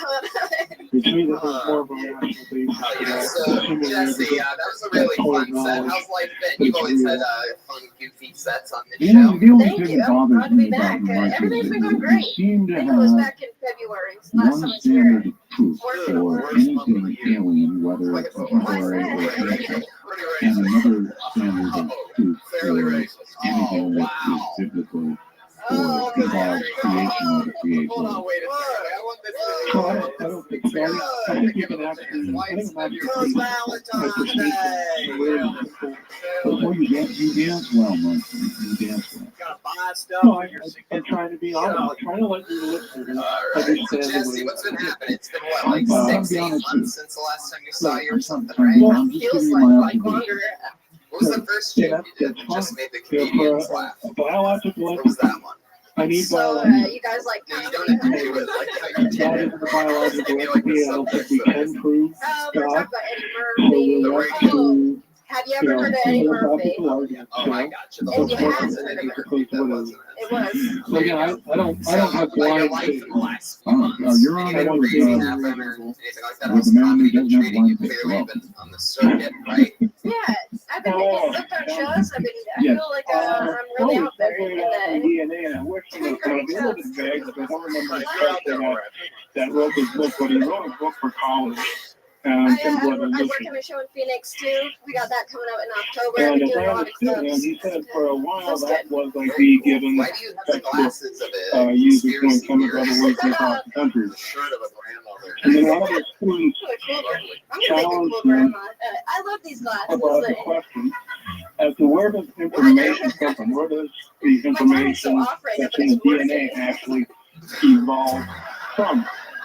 The confidence is And I there. guess I'd be interested You have a day job?